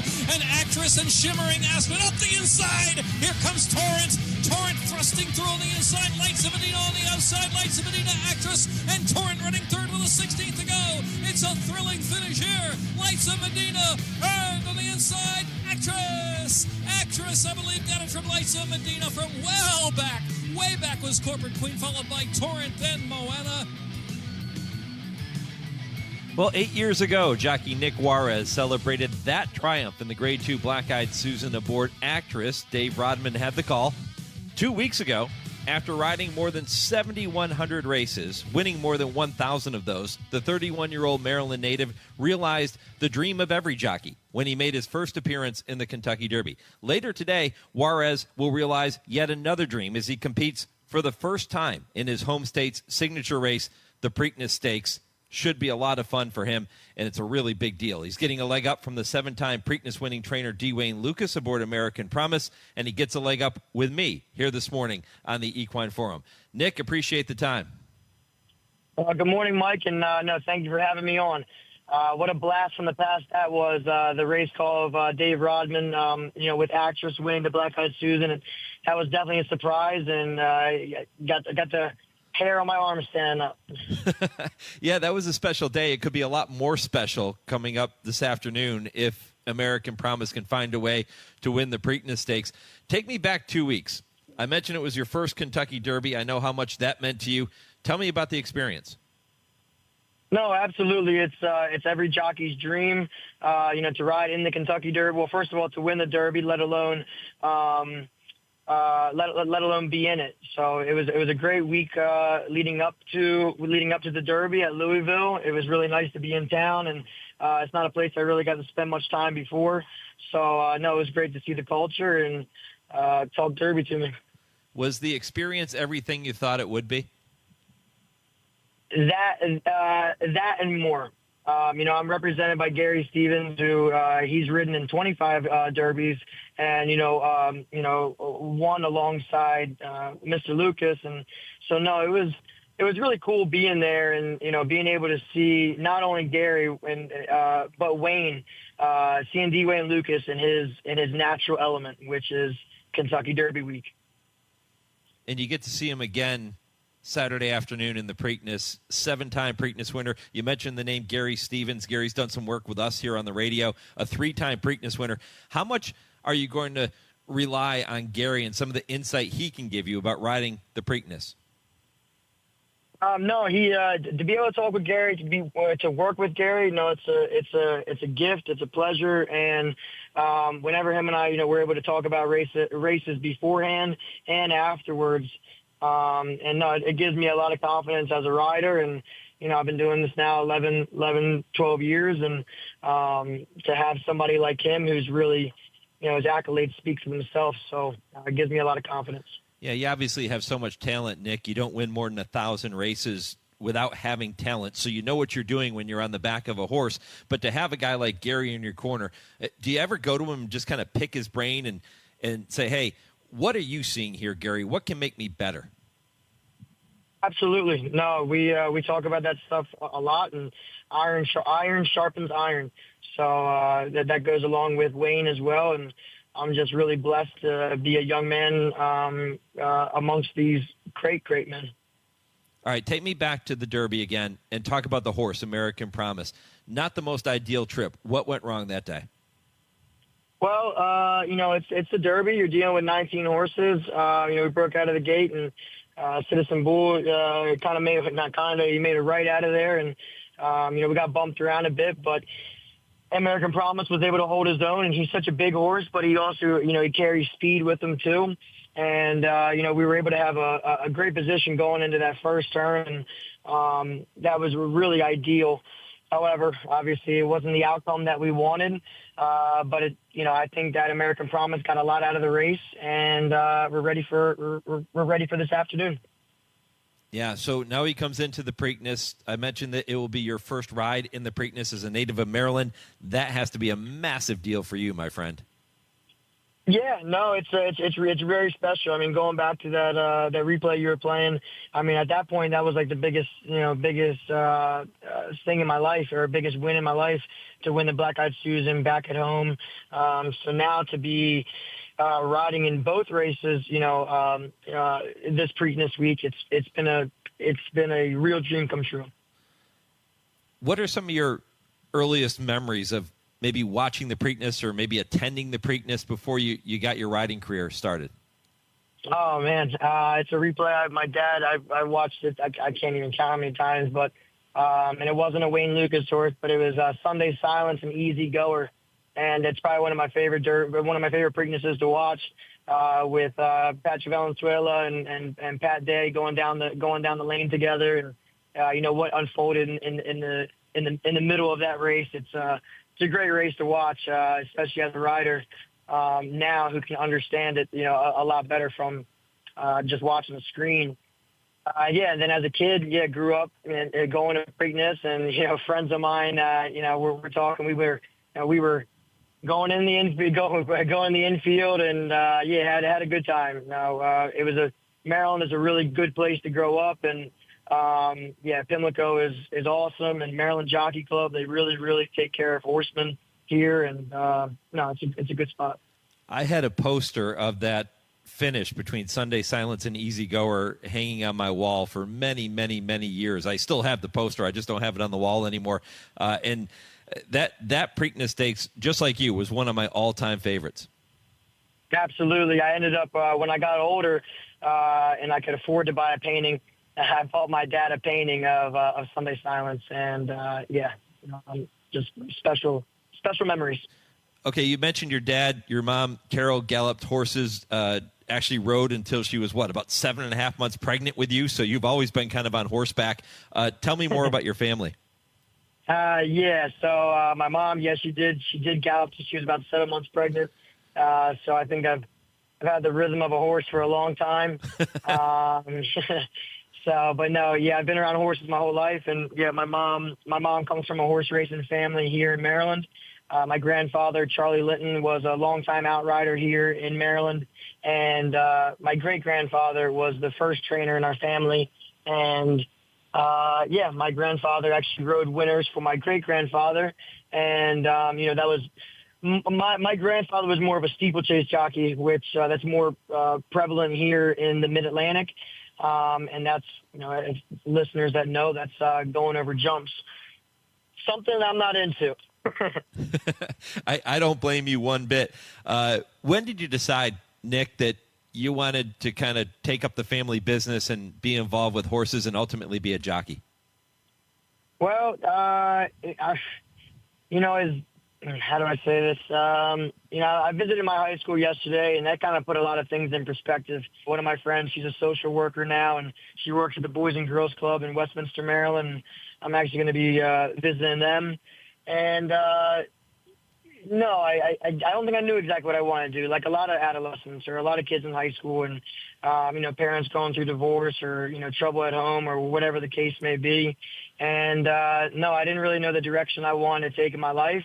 But thank God for like high school sports, and I wrestled throughout high school, so I knew how to keep my weight down, and I also enjoy. I'm a competitive person, so I enjoy the sport.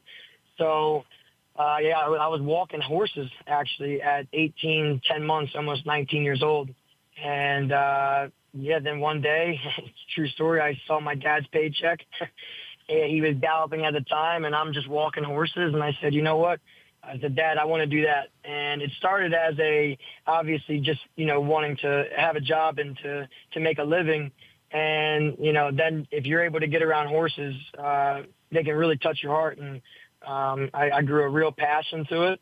And, I love what I do. So, like I said, driving on the way to back to the farm, and I got a horse of my own there named Valid. He was my first graded stake winner. And like I said, it became something where I just wanted a career, or I just needed something to do. And I really fell in love with this sport. Are there certain elements of your wrestling career in high school that help you as a jockey? Absolutely. I mean, I'll say it. I've said it before. It's the greatest feeling in the world to have your hand raised after a match, or, after giving it your all. And then also, after giving it your all, it's the most demoralizing feeling to be next to that opponent of yours getting his hand raised. But in wrestling, and what my coaches taught me is respect, and win, lose, draw. You go shake the other coach's hands, and you sit with that defeat for a little while, So it teaches you how to be also resilient. And like in this game, if you're a 20% rider, you're winning at a 20% clip. I mean, that's a really good rider. That's what people would say. But you're losing at an 80% clip. So to be a good loser in the midst of it all, to be able to turn the page, not harbor those things, those are both applicable from wrestling to what my job is now. Were you a pretty good wrestler? That's another point where I was good. My coach was there, and I was good. And yesterday, it was heartbreaking. I'm 31 years old, and I went by my wrestling room yesterday at school, and we were state champions 2011, my senior year in high school.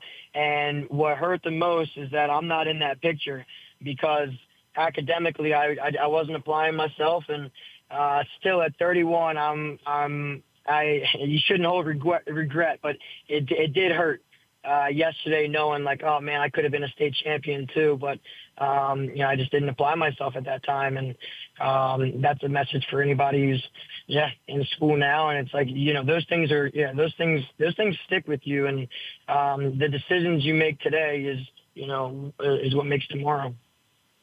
We heard that call of Actress winning the Black Eyed Susan in 2017. You talked about what a big moment that was for you and for your career. How much different are you now, Nik, as a rider than you were back in 2017? Oh man, I mean, oh my goodness, I talk fast as it is. I talk fast, and but I look back at that interview I had with Donna Brothers, and I was so ecstatic. I mean, I couldn't even get all my thoughts in one place. And I mean, that's almost how it is when you're a kid, and it's a very exciting moment. But no, I think now I'm a bit more reserved. I'm able to. This is my job now. It was my job then, but it's like, I don't know. It's like something my coach said to me too yesterday. He was like, the way you can be able to explain how you are in a race, and the way you can explain like how things are, unfolding. He's like, like it's the way he explains wrestling, and he's like, you have just become like an absolute like professional, and it makes me very, very proud. Are there things that you still identify as areas you can get better with? Absolutely. No, you always gotta. Another thing my coach said, always remain coachable. And in other terms, you can always learn something new. So, I remain coachable. I know there's always, life stages. So, you go through tough times, and if I'm going through a tough time, I end up just going for a long, long run. So, or journaling. Journaling helps a lot too. Really? Yes. Yeah, absolutely. Oh my goodness. Journaling is, it's sometimes even just like writing yourself like a little time capsule. You know what I mean? Like I should really do that this weekend. Just write myself a letter, and, just to kind of soak in all those thoughts and emotions and stuff. And before the weekend's over, and maybe Monday morning I can read that after the results this weekend. Yeah, and of course now you've got to contend with a horse named Journalism as the morning line favorite in the Preakness Stakes. He was the favorite in the Kentucky Derby too.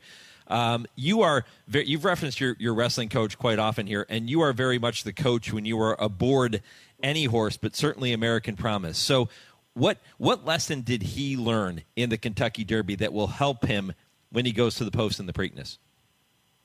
I think we also can go back to the Virginia Derby. I mean, that day he was able to, what he learned that day, and I think the light bulb turned on that day and it stayed on, and that's what it showed in the Kentucky Derby. He showed that same speed.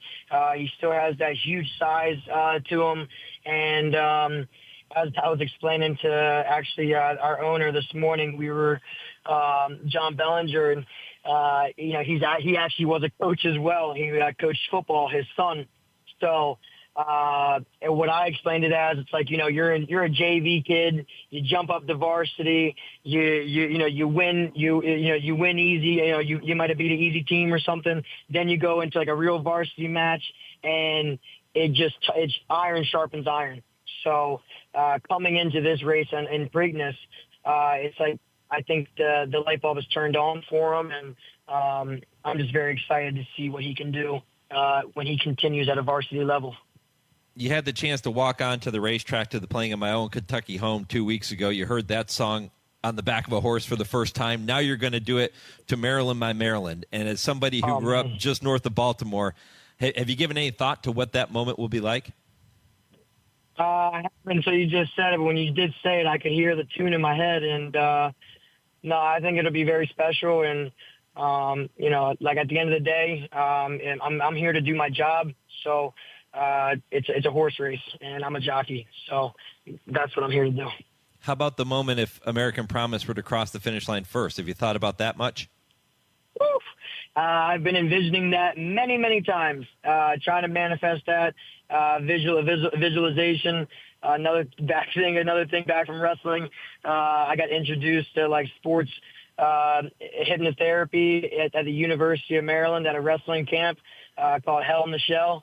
And I went there with my high school. And anyways, it was talking about visualizing everything, you know, visualizing, you know, you're walking down a spiral case of stairs and you walk through the door and, you know, it's the crowd, the lights, the mat, and, you know, you're bouncing your feet on the mat. Now, as a jockey, I can apply that where, you know, I'm in the gate, I can feel the mane in my hands, or imagining like I have felt those flowers before, the Black-Eyed Susan. So remembering that feeling and trying to manifest it this afternoon.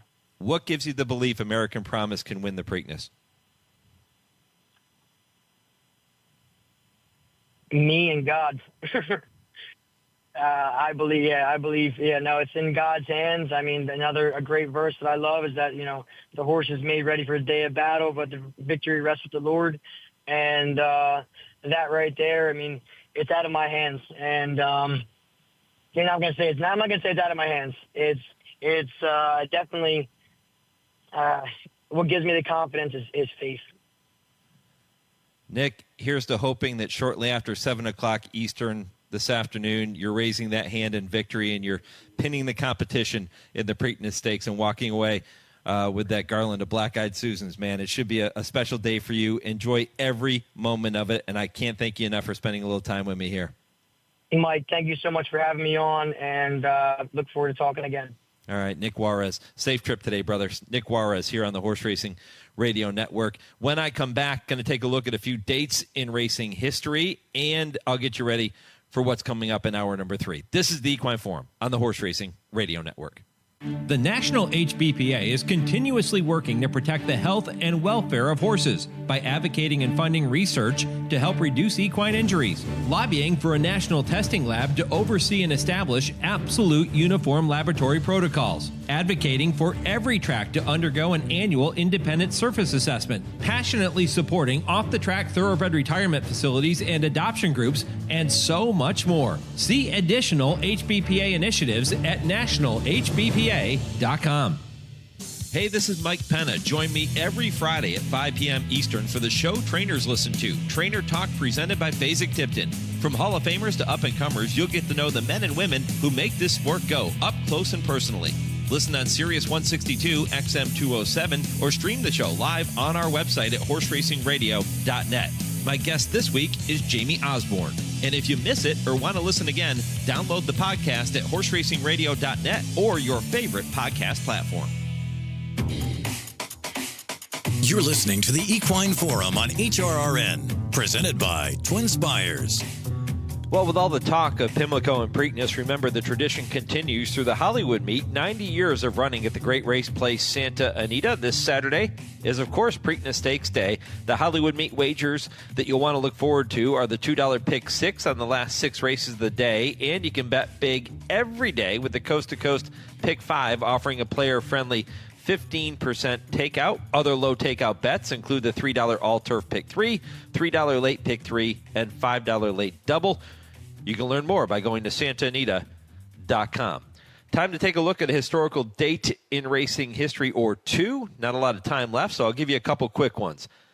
May 17th, 1875. That is the day that America's oldest continuously held sporting event, the Kentucky Derby, was first run, of course, won by Aristides 2 years after the first Preakness. May 17th, 1915, Rhine Maiden, in winning the Preakness, produced the only Kentucky Derby Preakness wins by fillies in the same year. How about that? All right, pretty cool stuff. 2 hours down, 1 to go. Plenty more Preakness conversation coming up in hour number 3. If your local station is leaving us at this time, continue listening to the third hour of the show nationwide on Sirius 162 XM 207 and stream us at horseracingradio.net. Hour 3 of the Equine Forum is straight ahead right after I pause. 10 seconds for station identification. This is the Horse Racing Radio Network, where racing comes to talk.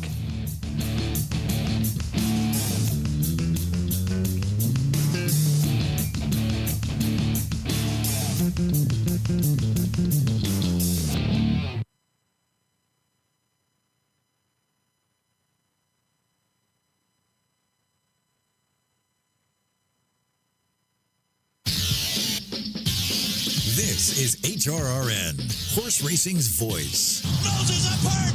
Cloud Computing has defeated Classic Empire and the Preakness. With a 16th to go, early voting shifting over to the rail. It's early voting to take it from epicenter, a length and a half. It is now Rombauer storming to the front, taking over from Midnight Bourbon.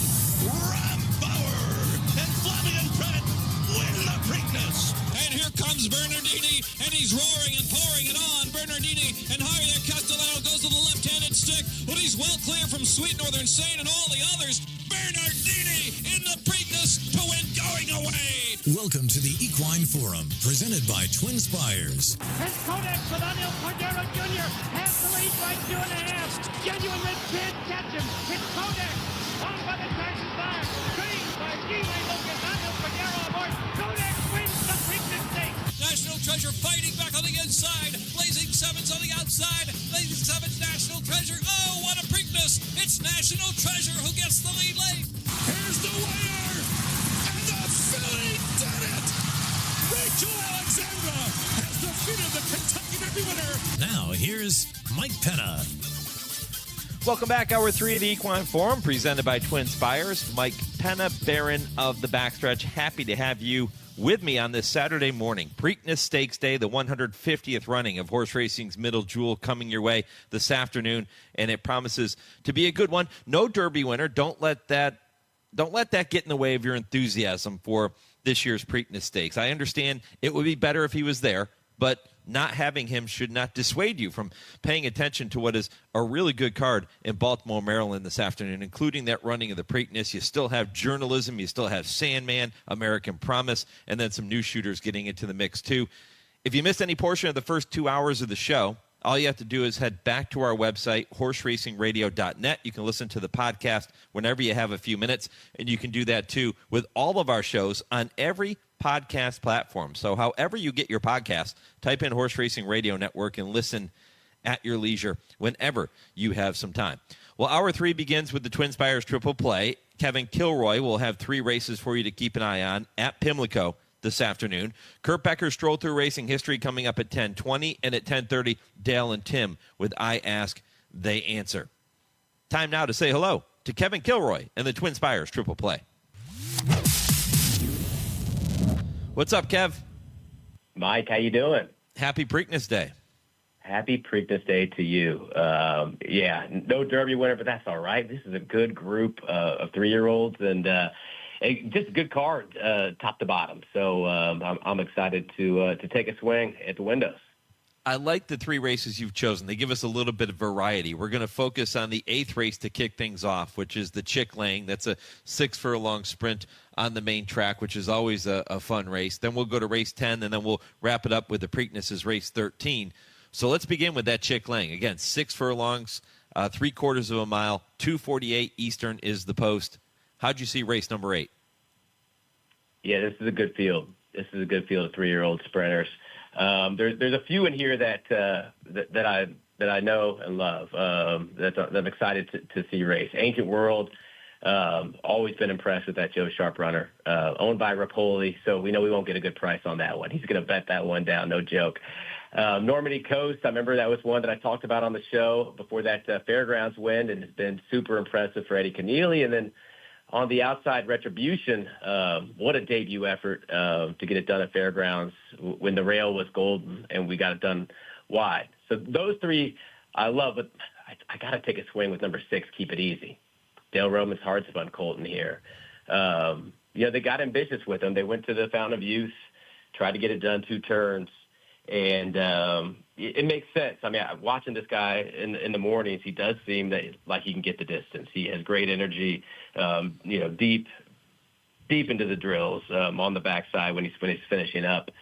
But that Ed Brown that he ran, that's a 3 on Thoroughgraph, and if he gets back to that, I think he's the best in here. So I think he's got options. I think he's got the man, the Derby winning rider aboard him with Junior Alvarado. And I don't think that morning line's going to hold. I think he'll be a little bit of a better price, but I could be wrong. I think Retribution will take some action for sure on the outside there. But Keep It Easy for me. I think that inside draw is a good spot, and I think he can go for it if he wants to. He can sit right off of it. I like that for a rider like Junior, where he can just play the brake and put the horse where he wants to be comfortable and be happy and make his move. And watching his works coming in, he's just quickening to the wire. So Keep It Easy for me to get things rolling. And if you're playing that pick 6, this could be a fun one to use all 4 of those ones I just mentioned. We don't know, obviously, if Keep It Easy is going to win. But your logic, Kevin, I love the way you approached your selection here with Keep It Easy. Because if you throw out his debut effort, which came in June of last year at Churchill Downs, he didn't perform well that day. He was in the hunt, backed up, finished 7th. Then he comes back and breaks his maiden in his very next start, and then goes right to the Grade 2 Saratoga Special, another aggressive move, but not uncommon with a young horse. He ends up finishing 8th after stumbling horribly at the start, loses all chance there. Junior Alvarado, by the way, was aboard that day too. Then he comes back and wins the Ed Brown. You mentioned that big figure. So his 3 sprint races outside of his debut, he's had 4, but if you throw out the debut, his 3 sprint races after that, he had an excuse in the Saratoga Special, and then the Ed Brown and his maiden win were both rock solid. So a good break, and this horse could be very dangerous. Yeah, I agree. You're right about those excuses for sure, especially in that Saratoga Special. And legit, right? I mean, a lot of times trainers will make excuses. He didn't like the track or broke bad, and when he really didn't, things like that. And this was a legitimate excuse for Keep It Easy in the Saratoga Special. And now turning back from the Fountain of Youth, he's been given time. Am I selling you on the pick yet? I was going to say, are we betting this one together? Are you getting in on this one too? Is that the one I don't want to jinx most? Dale. I don't trust myself. I don't want to jinx my man Dale Romans. I think Dale's due. He's got a good barn. I thought that Sorcerer Silver was going to get it done for him. I'm glad to hear that one's doing good. I think he's due for a big day. All right, number 6, Keep It Easy, 4-1 on the morning line in race 8, the Chick Lang Stakes. And that's always a fun race. Let's move on to race number 10, another one that's pretty good, too, the Sir Barton. This one also for the 3-year-olds, but a longer distance, shorter than the Preakness, 1 1/16. That is a 2-turn race at Old Hilltop. 4:11 Eastern is the post. How'd you see the Sir Barton? Yeah, that number 6, Invictus, is gonna take some money, right? Jumped up in a big way last out at Keeneland. We've always got that Lasix question in these stakes, which can be, it can really lead you astray as a handicapper, or maybe can give you some insight. I thought he ran very well, and I loved him in the mornings. I loved him in that race. I think we can take a swing against him. I mean, it's a big step forward, as we're going to see from a lot of these runners on this card. The one that intrigues me most, Mike, in here is Authentic Gallop, Tom Amos's colt in here. Went out to the Virginia Derby and just basically just didn't fire at all. Regrouped with this one, loving the moves. On the 30th, watching the workouts is not just about the time, not just about how their action is, but trying to figure out how the trainer designs the workout. So Lady Orient, who's had some talent, is often paired with good ones, and Amos Barn was prompting Authentic Gallop. And they, so using that one, that stablemate to really push the other horse, right? You can kind of tell who the work is for. And they were just rolling through 12s, throughout the early part of the drill, 12 for each second for each furlong. And then 11, they quickened nicely to the wire. And it just, being asked a little bit past there, I don't know, it just kept on going at a high cruising speed. Very impressive move on the 30th. I think Amos is shipping out to Baltimore with intent. He's got You'll Be Back. of course, out there, and then Authentic Gallop.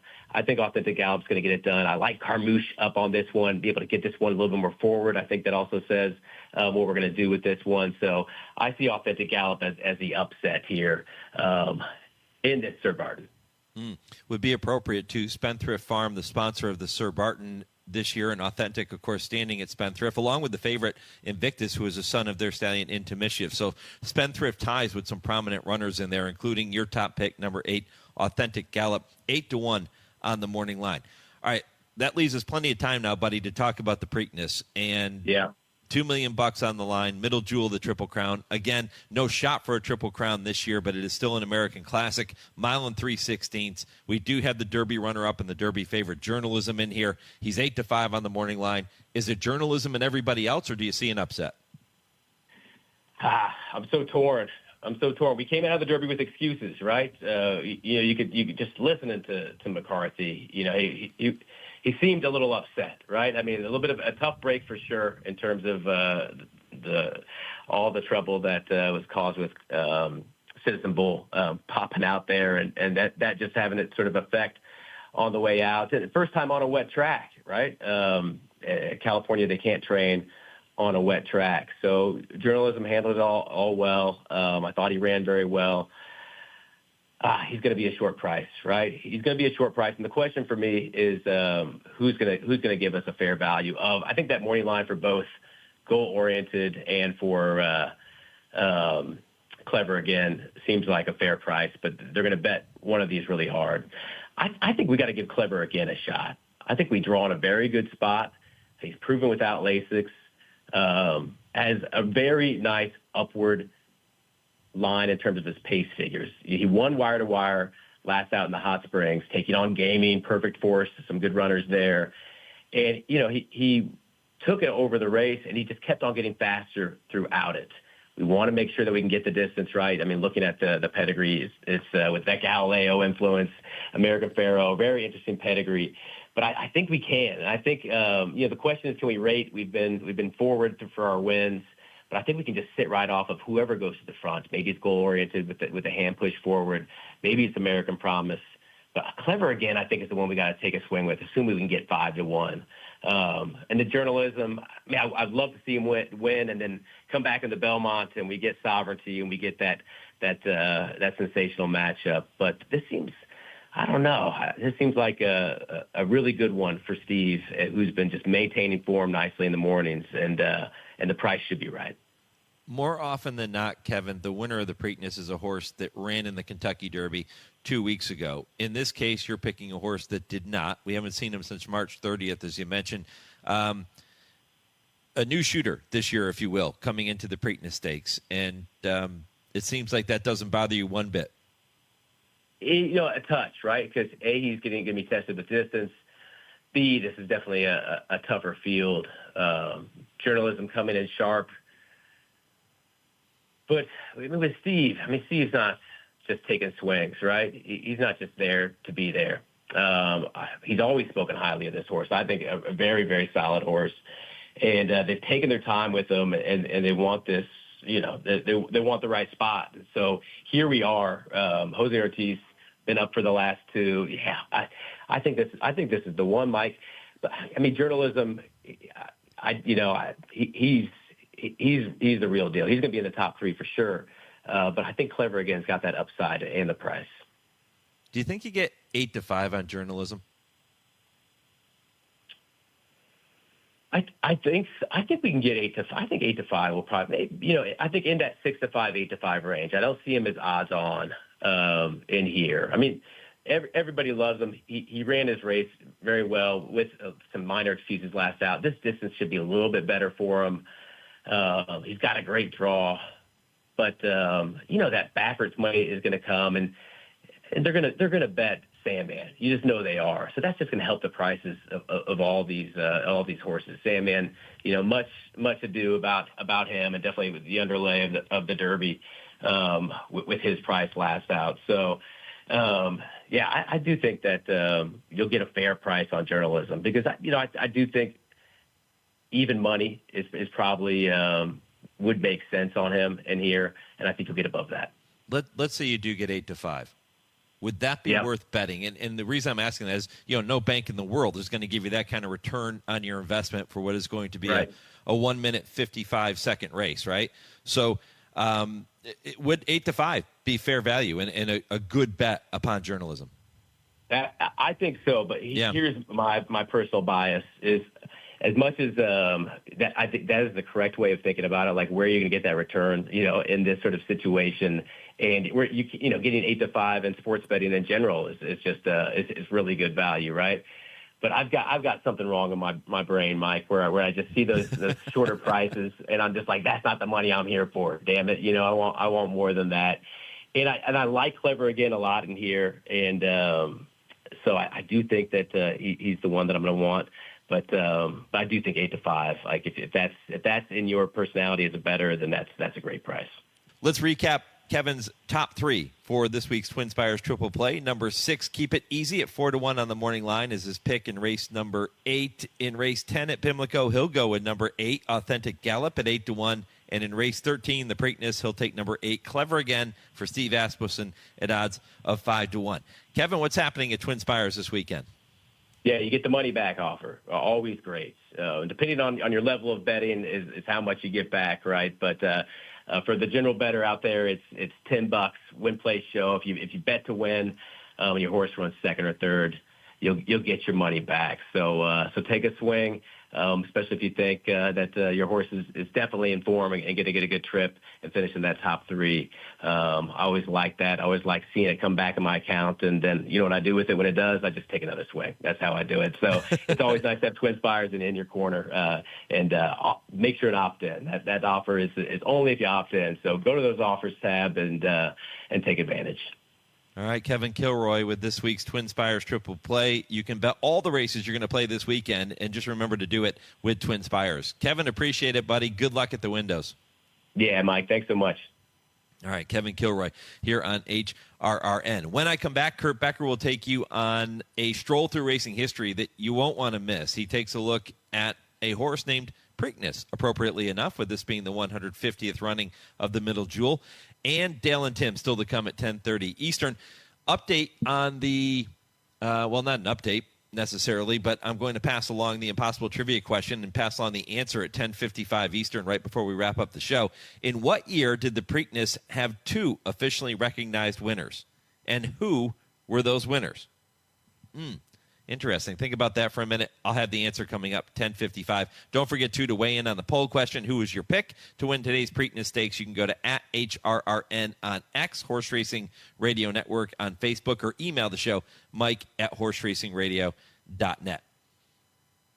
Kurt Becker's Stroll Through Racing History coming your way next on the Equine Forum, presented by TwinSpires on HRRN.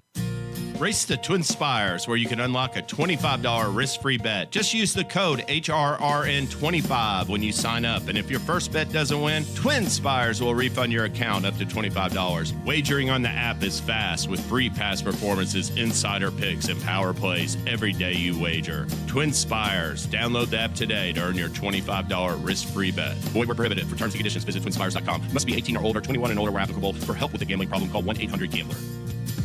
Send your mare to Maryland. After she foals here, breed to one of our stallions, and your 2025 foal is eligible to be a registered Maryland bred, giving you the opportunity to earn significant bonuses. And beginning with 2-year-olds of 2025, Maryland bred and Maryland sired horses will earn 40% higher breeder bonuses than out-of-state sired runners. Maryland, a foundation of greatness, a bright future ahead. Learn more at MarylandThoroughbred.com.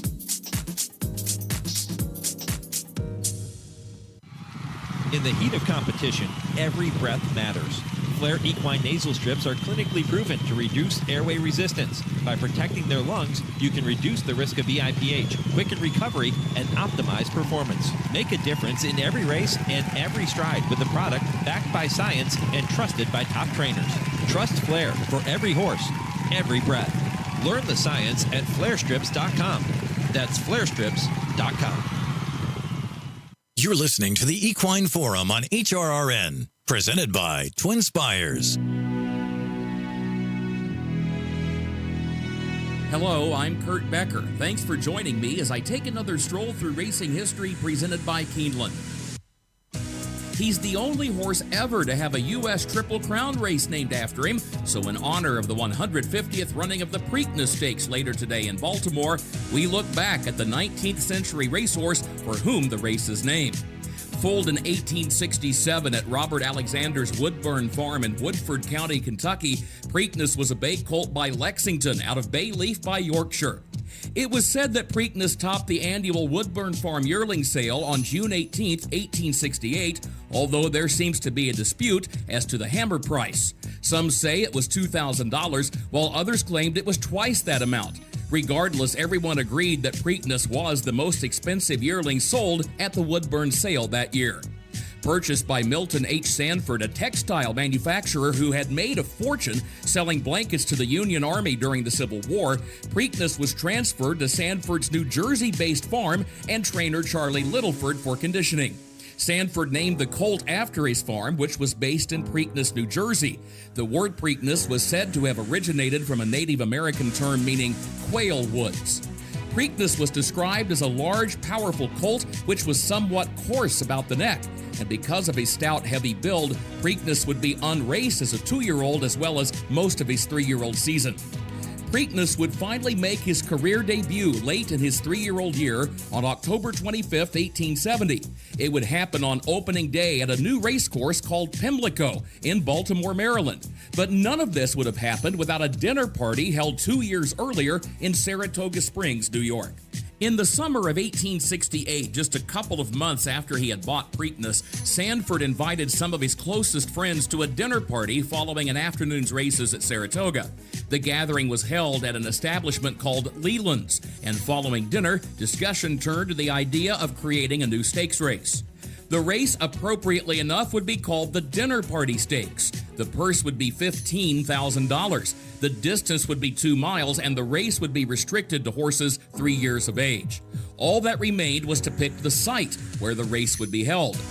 Governor Odin Bowie shocked everyone in the room when he took the floor and declared that the race would be held in his beloved Maryland. Bowie owned a 1,000-acre farm on which he raised horses and cattle, so it was understandable that he wanted this new stakes race for his home state. But what was shocking was the fact Maryland at the time did not have a racing facility suitable for such an event, and Bowie was essentially boasting that he could get a track built within 2 years. At Governor Bowie's urging, the Maryland Jockey Club and the State Agricultural Association negotiated the purchase of a 70-acre tract of land in Baltimore for a price of $23,500. Listed on the original settlement charter from 1669 as Pimlico, P-E-M-B-L-I-C-O-E, the spelling would be changed and the site would become home to a new racetrack known as Pimlico, P-I-M-L-I-C-O. Pimlico would open for racing on Tuesday, October 25, 1870. The first race would be a steeplechase event, while the second race would be a walkover with only one horse going to the post. And the third race would be the Dinner Party Stakes. As Preakness entered the track for his career debut in Sanford's black and yellow silks, spectators took note of the colt's enormous size and turned to Sanford and asked, "Where did you get the cart horse?" The remark was a reference to the draft horses, which were known for pulling produce carts through the streets of the city. Such horses were big and powerful, but not particularly athletic. The joking ceased a few minutes later when Preakness and jockey Billy Hayward defeated 6 rivals to win the inaugural running of the Dinner Party Stakes. Rallying from off the pace, Preakness rewarded his backers with prices based on odds as high as 40-1. Preakness would continue his racing career the following season, winning both the Westchester Cup and the Maturity Stakes at Jerome Park in New York. Sidelined with injury in 1872, Preakness would return to win several handicaps while carrying top weight in both 1873 and 1874. In 1875, and now 8 years of age, Preakness would enjoy his best season, including a win in the Baltimore Cup at Pimlico while toting 131 pounds. And he would dead heat for the win in the Saratoga Cup with a horse named Springbok in world record time, 3 minutes, 56 1/4 seconds for the 2 1/4 mile distance. Shipping to England at age 9, Preakness would win the Brighton Cup in a walkover and would take runner-up in the high-level handicap at Epsom Downs. He would later be purchased for stallion duty by the Duke of Hamilton, but an ill temperament contributed to his death in 1881 at the age of 14. Later today at Pimlico Racecourse, the Preakness Stakes will reach a milestone with its 150th running. May we never forget the legacy of the horse for whom the race is named, and may everyone enjoy a safe journey. Happy Preakness Day, everyone. Please join me again next week when I take another stroll through racing history presented by Keeneland. For HRRN, I'm Kurt Becker. Nobody weaves a story together like Kurt Becker. My thanks to Kurt for that story. If you missed any of Kurt's Stroll Through Racing History segments, check out the Stroll Through Racing History page on our website, horseracingradio.net, and you can listen to all of those shows. And don't forget, too, about our weekly Brisnet.com call-in show, 6 to 7 Eastern, every Thursday with Bobby Newman and James Scully. It is your chance to call in and talk racing with our experts. Every Thursday, 6 to 7 Eastern, here on HRRN. Coming up next, I Ask, They Answer with Dale Romans and Tim Wilkin. This is the Equine Forum, presented by TwinSpires on the Horse Racing Radio Network. This is HRRN, horse racing's voice. Race to TwinSpires, where you can unlock a $25 risk-free bet. Just use the code HRRN25 when you sign up. And if your first bet doesn't win, TwinSpires will refund your account up to $25. Wagering on the app is fast with free past performances, insider picks, and power plays every day you wager. TwinSpires. Download the app today to earn your $25 risk-free bet. Void where prohibited. For terms and conditions, visit TwinSpires.com. Must be 18 or older, 21 and older where applicable. For help with a gambling problem, call 1-800-GAMBLER. His sire is one of the most exciting young stallions in the world. His dam has become one of the most important brood mares in the industry. And on the first Saturday in May, his genetic brilliance shined brightest on racing's biggest stage. They come into the final 16, and it is going to be Mage to win the Kentucky Derby. Mage, standing at Airdrie Stud. Think about it. This is I Ask, They Answer on the Equine Forum on HRRN. And they're into the stretch, and Shackelford on the outside, the leader. Astrology coming up the rail. Dance City, Animal Kingdom in the center of the track, and he's closing in at the gate pole. Animal Kingdom has to get to Shackelford. It is Shackelford in front. Animal Kingdom on the outside is coming. On the inside, Astrology third. Shackelford, Animal Kingdom. Here's the wire. Shackelford holds on to the Preakness. Animal Kingdom was second. Astrology was third. And Dance City, after that, was dialed in, who ended up finishing fourth. But it is a wire-to-wire win by Shackelford, who was just outside of Flashpoint. He takes the Preakness. Larry Colmus with a call 14 years ago. Shackelford and jockey Jesus Castanon giving our man Dale Romans that coveted classic win. This morning, Dale talks about what it takes to win horse racing's middle jewel. Plus, the winner of today's Preakness Stakes will be one of the horses who ran in the Kentucky Derby 2 weeks ago. Is that statement right or wrong? And with so many great traditions tied to the Triple Crown races, we take a look at some of the best. All coming up on a Preakness Stakes edition of I Ask, They Answer with trainer Dale Romans and turf rider Tim Wilkin, presented by the University of Louisville Equine Industry Program and the College of Business. And it all starts just 30 seconds from right now. A spark turns into a dream, and your dreams fuel a love that will last a lifetime. Turn your passion into a career with experienced guidance, a thorough study of equine business, as well as opportunities to get your hands dirty and put your mind to work. Located in the heart of horse country, let your passion fuel your profession at the U of L Equine Industry Program. Apply today. Well, happy Preakness Day to Dale Romans and to Tim Wilkin and to all of you in HRN Nation. We begin with a question submitted by Pete in Agawam, Massachusetts. And guys, this is the only question, the only topic not directly related to the Preakness Stakes here this morning. This past weekend, Belmont, the Belmont and Aqueduct card was really hyped up. So Pete decided that he was going to play it. And when he was reviewing the late pick 5, those races had 5 cross-entered at Monmouth, 4 at Churchill, and 1 at Gulfstream.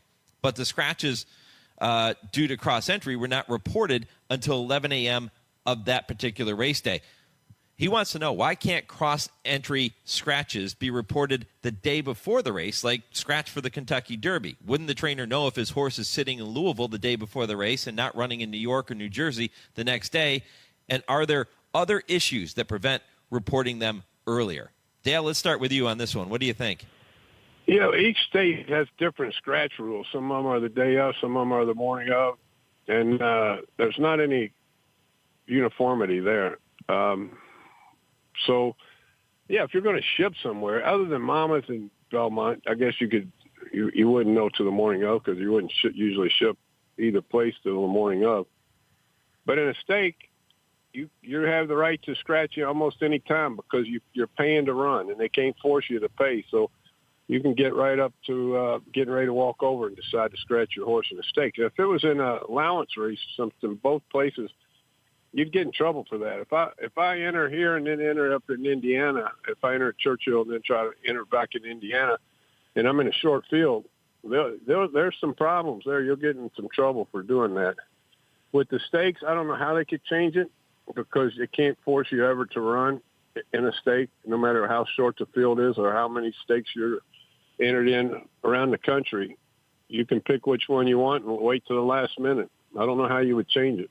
They're not going to start scratching horses 2 days in advance, I don't believe, because, like Dale, as a trainer, a horse might be good one day and bad the next. Yeah, they at Ellis Park, I don't know if they're still doing it. Like every meet, you need to check what time scratch time is. They were scratching the day before. And the biggest reason for that was they had a lot of entries, and so many horses shipped from Churchill down to Ellis the morning of the race that you didn't know if you were going to draw in. So you didn't want to ship your horse and then get down there and there were no scratches and you didn't get in, or you didn't want to miss the race. Scratch times are tricky, and they're all different at every race, even at every track in each state. It's basically up to the track to figure out when they want to do their scratch time. Mm-hmm. Yeah, and of course, Pete's asking specifically about horses that are cross-entered, meaning that they're entered to run at two different racetracks on the same day. They can only run at one. Yes, but that doesn't really change anything, though, because of the rules. Right. You can't. There's no rule that says you have to scratch if you're in a stake, and that's usually where you're crossing. And like I say, if you're in a short field at Churchill and I enter in an easier race at Indiana and I try to scratch at Churchill, I'm at least going to get fined if they let me even run up in Indiana. It may make me go on a vet's list even. So there's a lot of strict rules other than stakes races. And I want to go on the record. Timmy told me this morning, we talked earlier, that this was a dumb question. I think you're wrong, Tim. I think it was a pretty good one. Well, I'm going to throw you under the bus a little bit here. That's why we agree to disagree. All right. Hey, Pete and Agawam, I think it's a great question. I agree with Dale on this one. Timmy, why you got to be so sour? It's Preakness Stakes Day. Why do you have to be so sour this morning? Because I wanted to talk about the Preakness, and Pete from Agawam is messing up my I can't get my preak on with Pete from Agawam asking that question. Get my preak on. I love it. All right, well, let's move on to Yeah, I have. Let's move on. I've never heard you say it before, though. That was different. I just said it. Yeah. Let's move on to Tom in St. Louis, and he has a question about Preakness. He wants to know, hey, Dale, this one's for you. You've won the Preakness before, so you know better than anyone what it takes to keep a horse sharp between the Derby and the Preakness. Do you recommend just galloping horses in between those two races, or do you give them a work somewhere in there? It depends on the horse. I think I've done it both ways, going to the Preakness, work on top of the race. I was trying to think when I read this question this morning that did I work Shackelford? I couldn't remember. I think I did work him an easy half mile on Tuesday, but he was a horse I've always gone on record as saying the more you did with him, the better he got. So he was one that could not only handle a lot of work, but improved off a lot of work. And so I'm pretty sure I worked him between races. And it just depends on your horse. If you got a little light horse that's naturally an athlete and stays naturally fit, you probably just gallop it in. But if you got a big old Shackelford that thrives off training, go ahead and give him a little half-mile work.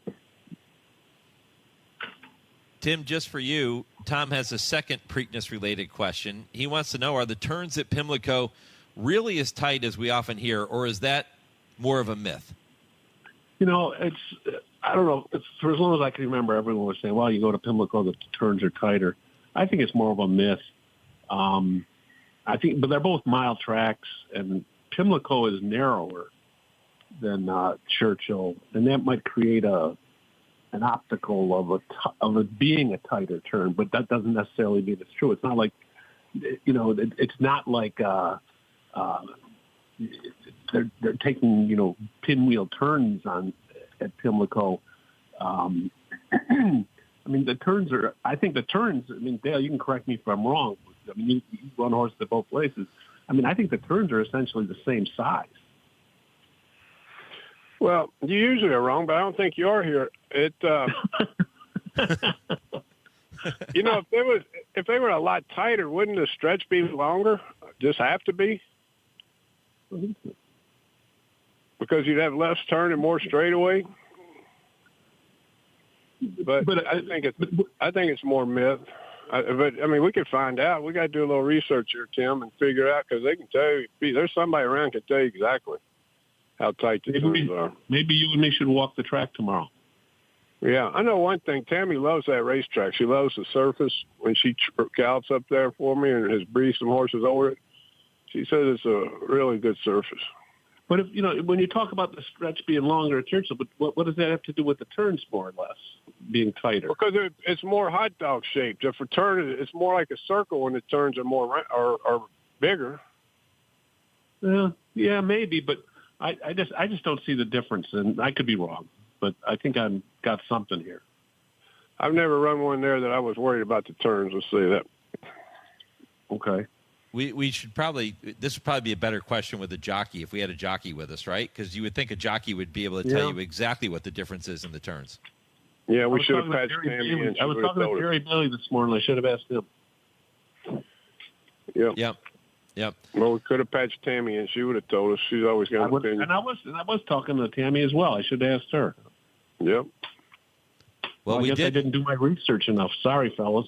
No, we didn't, but Tom asked you guys, and Tom, we appreciate it. We'll have more listener questions coming up later in the show. But, guys, we've got a fun topic coming up next. It's called Best Racing Tradition. And I'm going to ask you guys which of the 3 Triple Crown races has the best racing tradition.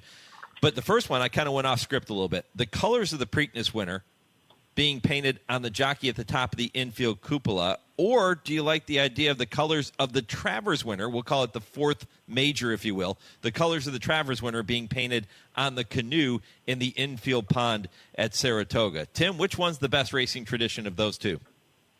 Well, you really think I got to think hard on this one? With all the years I've been at Saratoga, of course I think it's the Travers canoe. I mean, there's so many fun stories that go with the canoe. They used to leave it out in the water overnight, but a bunch of drunks would come in at night and steal the canoe and run around downtown with it. That happened more than once, but now they take it in at night. But it's a cool tradition that they paint that, and I know that Mike Rapoli, after he won the Travers, had a replica, or he might even have bought the actual canoe and took it home with him after the season was over. Because it's different. You have the colors of the winning owner painted in the canoe, and it sits in there all summer long. It's of the next year. So I think without a doubt, it's the Travers canoe for me. Naris sends you a replica canoe. It's a little one. I've got them sitting around my house. I got one. It's pretty cool. You do? But, yeah, they get a little replica canoe. But I'm going to go against you here again, say you're wrong again. You're painting silks of the owner on a set of silks at the Preakness, a Triple Crown event, classic race. Nothing taking nothing away from the Travers. So I'm going with the painting the silks at the Preakness is the best tradition. I mean, where's a canoe come and play in horse racing anyway? Somebody needs to research that. Well, I think they're both good traditions. I mean, maybe it was because maybe the Indians that lived in the foothills of the Adirondacks, maybe they used to come down in a canoe. I don't know. Me neither. But still, what does that have to do with horse racing? I could get myself in trouble. Did the Indians swim canoe up to the races or something? I don't know. We'll have to research that one when we get to Saratoga, Tim. We'll bring that question back. We'll find out the history behind the canoe. I'm going to hold you to that one. All right. All right. Well, how about this? The best Triple Crown cocktail, is it the mint julep at the Derby, the black-eyed Susan at the Preakness, or the Belmont Jewel at the Belmont Stakes? What do you think, Dale? As far as taste goes, it's hands down the black-eyed Susan. Anybody that says they like a mint julep, they're insane. I remember one time I was 15 years old, and I'd win the infield, and I looked older than I was, and I was going to be real cool and bought me a mint julep. I realized real quick I wasn't that cool. It might be the worst tasting thing. Even when I got to drinking and liking bourbon, I didn't want sugar or mint in it. So the best taste was the black-eyed Susan. You can drink those all day and have. No more. No more. No, those days are over. Well, since I don't drink bourbon, I don't like any of them. If I had to pick one, maybe the Belmont one, because it sounds more. Sounds more like of a fruity drink. But I agree with Dale. The mint juleps, I tasted that once, and I thought I was drinking poison. No, the Belmont Jewel is actually made with bourbon whiskey. Yeah, they all are. All three of them have bourbon in them. Yeah, the Black-Eyed Susan's rum. The same thing, right? Yeah, I mean, could be bourbon, but typically rum. But, I'm not a bourbon guy, and so it's I'll leave that for the ones that like it. Which has the best infield party? Is it the Kentucky Derby or the Preakness? Dale, what do you think? Used to be the Kentucky Derby. I used to love to go out there in the 80s and see all the shenanigans going on. They've calmed it way down and made it high rent district. Preakness. So now it's Preakness. They put on a great infield. Since we go in for lunch, and the areas we can go are great, and they always have a good act. We saw Train in there one year. I think that was the Shackelford year. I love the infield of the Preakness. So used to be Derby. They calmed it down too much. No more streaking, no more climbing the flagpole, all that kind of stuff. So I'm going Preakness. And then, years ago, too, I mean, not that many years ago, the Preakness infield was like, all the college kids would be out there, and it would become like a Animal House kind of deal. People running on top of the porta potties, and, and if it was muddy out there, just flying through the mud and just having a grand old time. And the Derby was, I guess, considered more refined, but the Preakness was like, anything goes. But, now, too, with all the different options they have out there with the places to eat and out there in those corporate places, it's not as crazy at the Preakness and probably not at the Derby either.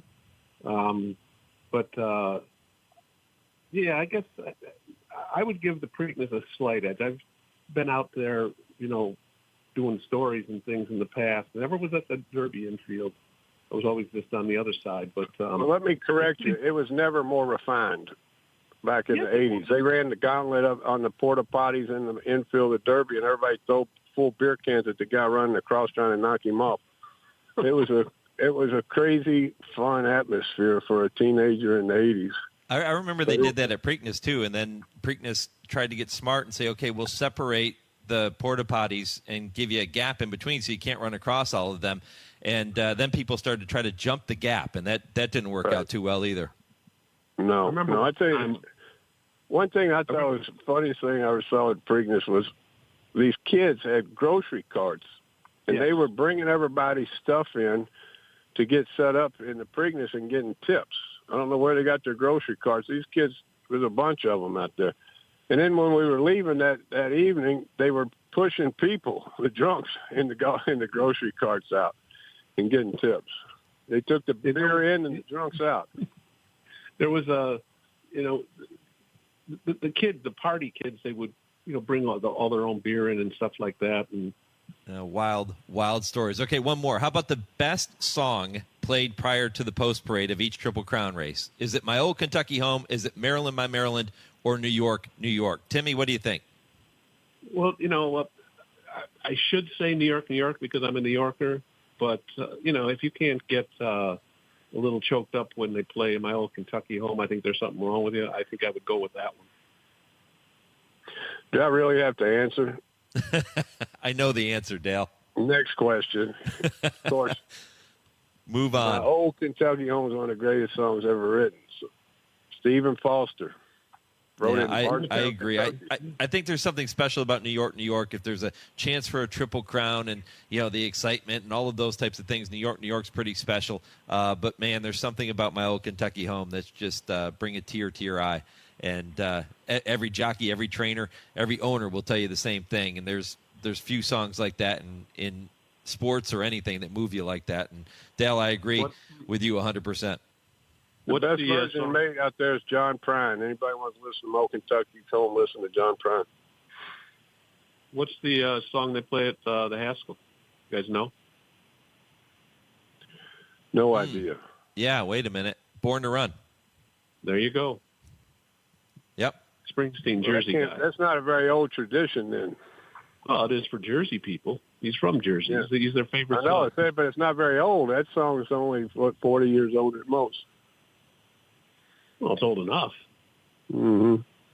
Tim, can we get back to talking Preakness? Absolutely. I got my Preak on. All right, let's turn it over to our friend Nick Zito, and you get to tell me if the following statement is right or wrong. Yeah, right or wrong. Am I right? What do you think? Right or wrong? Just one topic for you guys here. One question. The winner of today's Preakness will be one of the horses coming out of the Kentucky Derby. Is that right or wrong? What do you think? Right or wrong? Am I right, Dale? 100% right. I won't tell you which one because I'm going to bet on him, but he'll win. Well, that's kind of something. Text me. I'll text it to you later. So there's three horses in this race coming from the Derby. There's a fourth that ran on Derby Day. And Bob's Baffert's horse goal oriented. I mean, the race, everyone out here is that I've talked to say the race goes through journalism. He's got the numbers. He's the horse that people think is hands down the horse to beat. But you got the 2 weeks. You never know how they're going to react from that. I mean, the other Derby horses are Sandman and American Promise. So I think the winner is going to come from Derby Day. Yes. Usually does. That's a kind of a Preakness tradition. I mean, last year, the top four finishers from the Preakness all ran on Derby Day. Seize the Gray won the Pat Day Mile, and the other three finishers, Mystic Dan, Catching Freedom, and Just Steel, all came out of the. I mean, Just Steel was fifth, but the top three finishers all came out of the Derby Day. So there's something to that, and horses seem to stay good when they go from the Derby to the Preakness. Don't you think too? I've always said that it's the best 3-year-olds in the country run in the Kentucky Derby. Not that a horse can't skip the Derby for whatever reason. Maybe he doesn't. Maybe he gets injured before and then skips it and then comes back in the Preakness. But I think that the best 3-year-olds in the country meet in the Kentucky Derby, and I think that momentum carries over to the Preakness Stakes. Don't you guys? Yep, 100%. I wish more of them would still run back. Mm-hmm. Yeah, that's a whole different topic. We can get into that on a later show. We'll bring Nick Zito back for Right or Wrong next week here on I Ask, They Answer, but we're going to transition into Shane in North Carolina and his question, which is for Dale. Dale, he wants to focus on another Preakness you participated in, but you didn't win. That's Cherry Wine, whose defining moment came when he was second to Exaggerator in the 2016 running. He wants to know if you can share a few memories from that day, and were you surprised that Cherry Wine ran such a massive race? I was excited he ran so big, and it was a great day for us. Cherry's gone on now to have a great career jumping as a jumping horse, and he's all over the internet. So look him up one day; he looks great still. But that was a great day. I trained his mother and his grandmother and his father, and it was just, he was always one of my favorites. I knew he was a good horse. I tried to get him eligible for the Derby, couldn't do it. I knew he wanted to run the distance. But handicapping the race, and it was muddy that day. And handicapping the race, there was a lot of speed. So I told Corey, I said, just take him back and make one big run and catch all of them you can. And he was 30 lengths out of it down the backside. And he came rolling. And it was for two of my oldest clients, Frank Jones and Bill Pasella.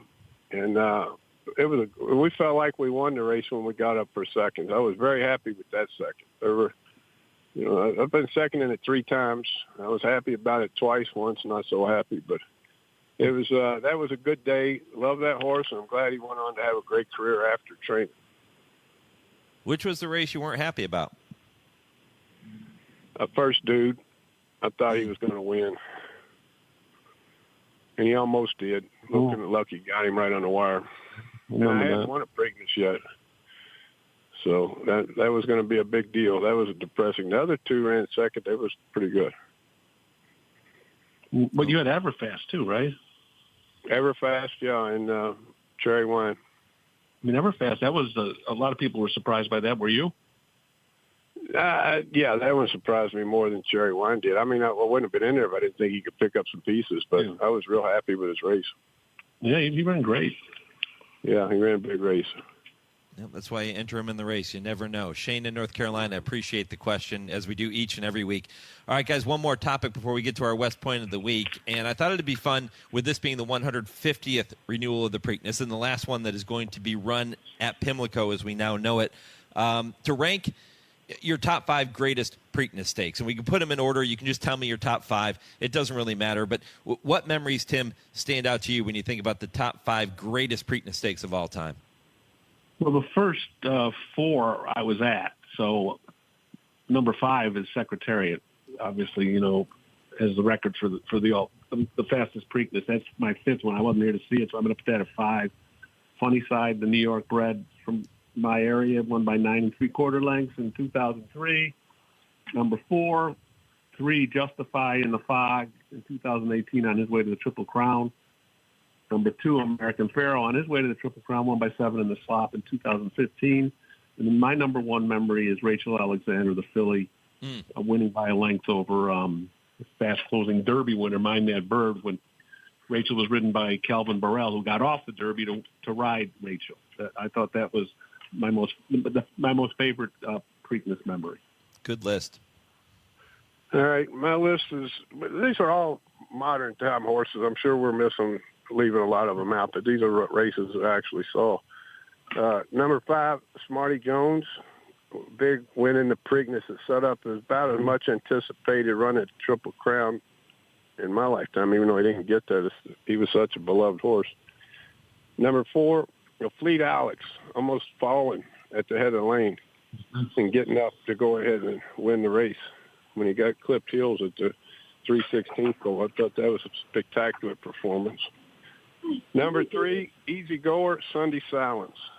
The Sunday Silence winning the race, but that was probably the second greatest race that I've ever watched in history. Of course, John Henry and the Bart being number 1.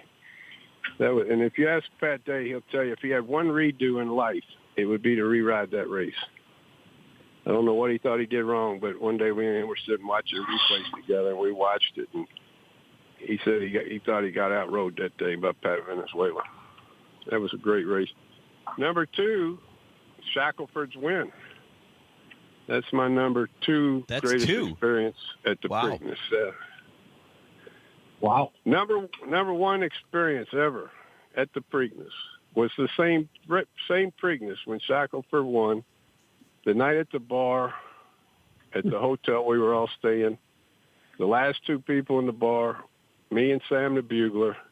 And when I got off the stool to leave to my room, he serenaded me to the elevator playing My Old Kentucky Home. Awesome.